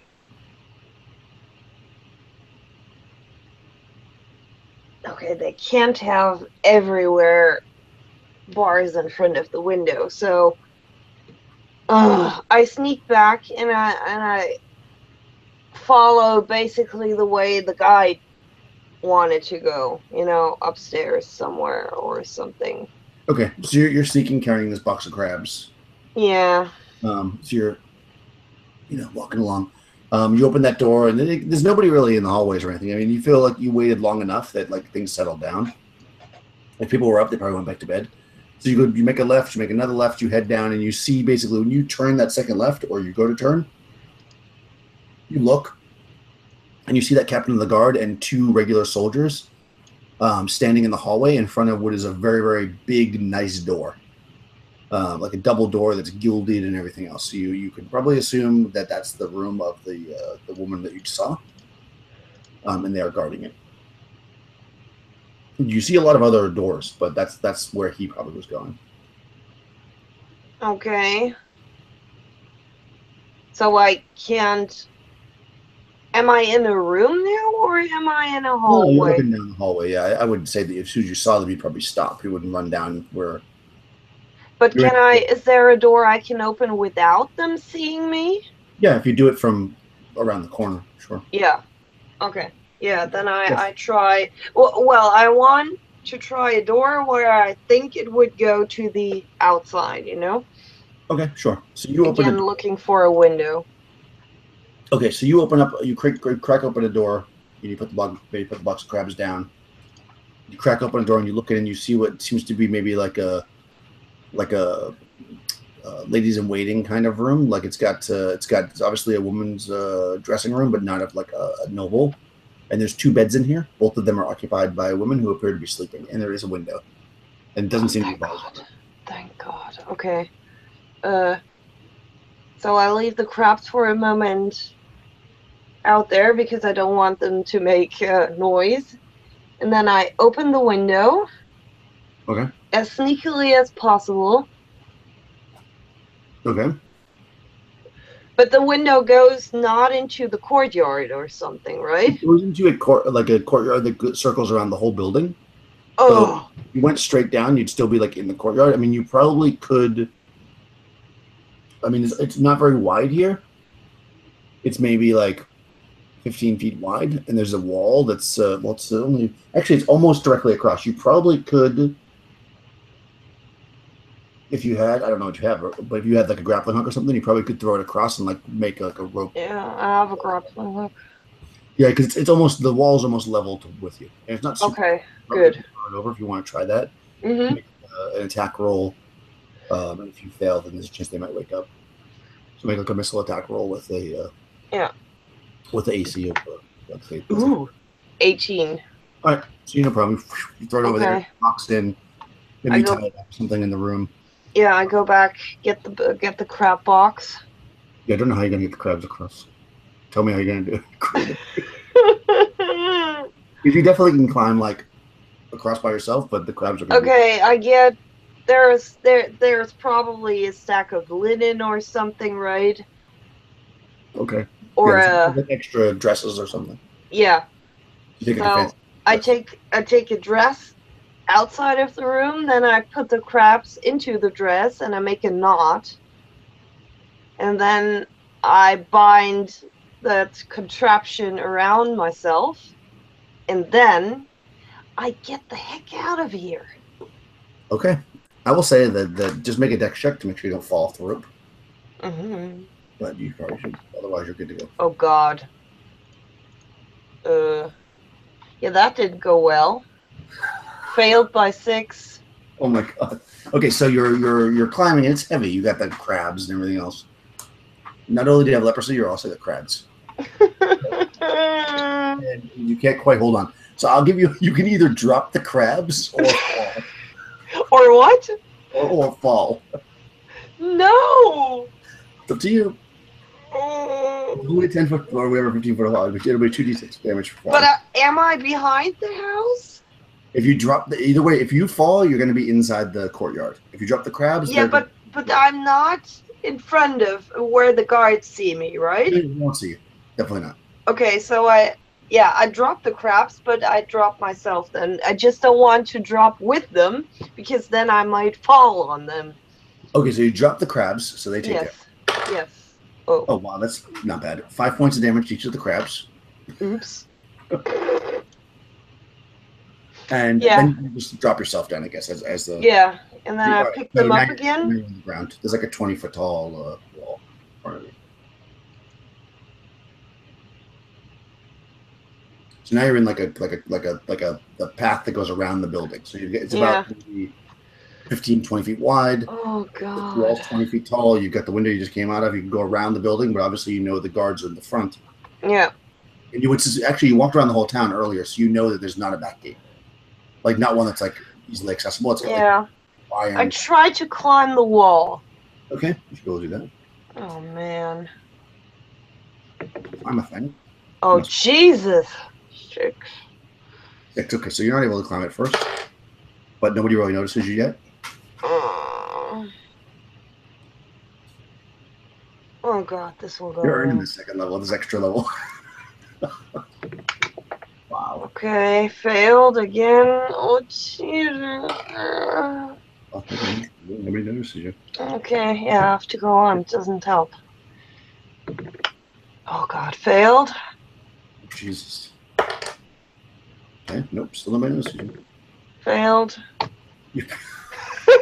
Oh my god. I don't know what I can.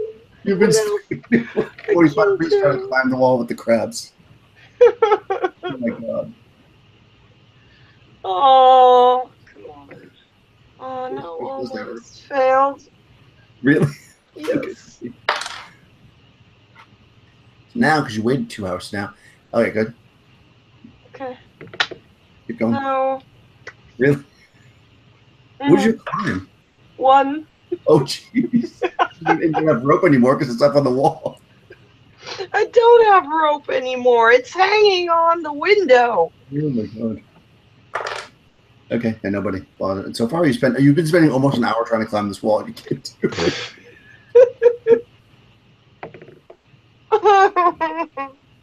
No. All right, so you're trying to do this, and all of a sudden, at like about 5:30 in the morning,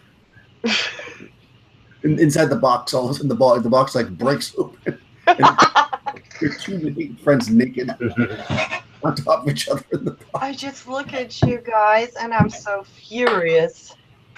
Okay, so you guys regain consciousness, and the sun's just barely starting to come up, and you're in this space that's about maybe like 15, 20 feet wide between the main building and the wall. You see above you going across like a tightrope, but that's way out of your reach at this point. And your specialist friend is trying to climb up.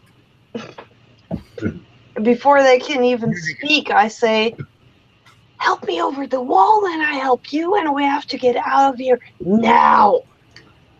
What the hell is going on? Just shut up. You're completely. Let's go. I don't feel so good. All right, I'll say between the 3 of you, you can make some kind of like pyramid, like a cheerleader. Yeah, and then I hang on the top of the wall, and I help them get up. Yeah, And blah, blah. Okay, And we don't have clothes on right now? No. You're completely naked. Of course. The box is now destroyed as well. So basically, you've That's only all I needed to know. Don't scratch your thing. Don't jinx it. Don't jinx it. So at this moment, you get over the wall. It's like the sun's just starting to come up. You're in the city, and 2 of you are naked.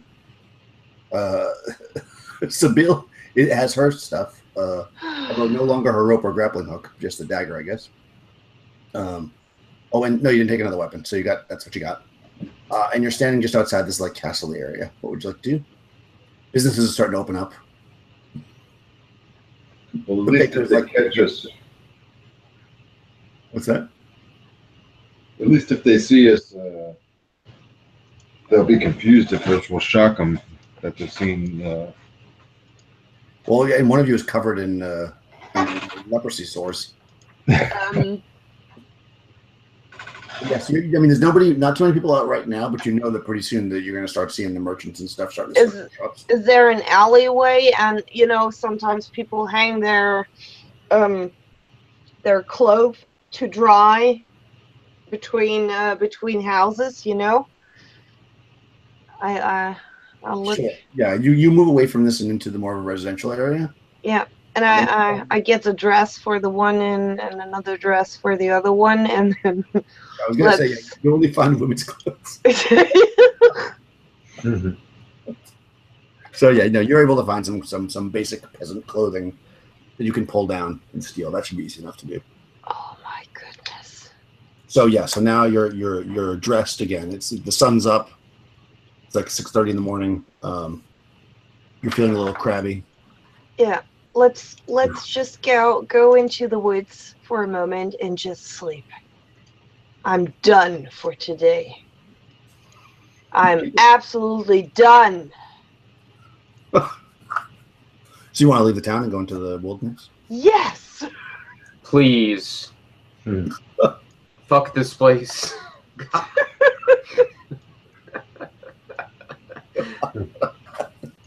Goodness. It's so scary. Wow. Okay. So, yeah, you can do that. So you walk out of town. You've got stolen clothing on, and you go off into basically a wilderness type area. And what are you gonna just like rest during the day? Yes. You haven't really slept much. Basically, you've been up all night trying to climb the wall. Oh. I actually feel interestingly refreshed.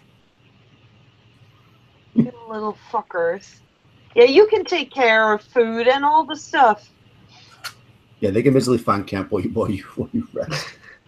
Being that close to the town, I'm not gonna be any wandering. Let me just check. I'll make it a lower number chance of wandering monster. You're staying all day, right? Yeah. Okay, so basically you're able to go, basically a day. So everybody's healed back if they're at least at 1 hit point. So you're all back to where you would be, except for actually you have leprosy, so you can't heal back. Actually, on that point, Martin, make a save versus spells. Oh god. Here we go. But I gotta turn my light on. I can't see. Nah, I failed at 3. Okay, so now you also once you go 6. No, you're fine. You don't have leprosy. Oh. You've been around them a lot, so maybe I will roll on there. Nope, you still don't have it. You must have good genes. So basically, you also, Martin, cannot you won't get the hit points back every night for resting until this leprosy is cured. You're starting to get like open sores and stuff and getting a little sick. Oh god. So yeah, at this point, you're kind of like you spend a day out in kind of the wilderness area around, and I guess making a plan for what you maybe want to do next. Do you know what you want to do next, or do you want to end it here and you guys can think about it?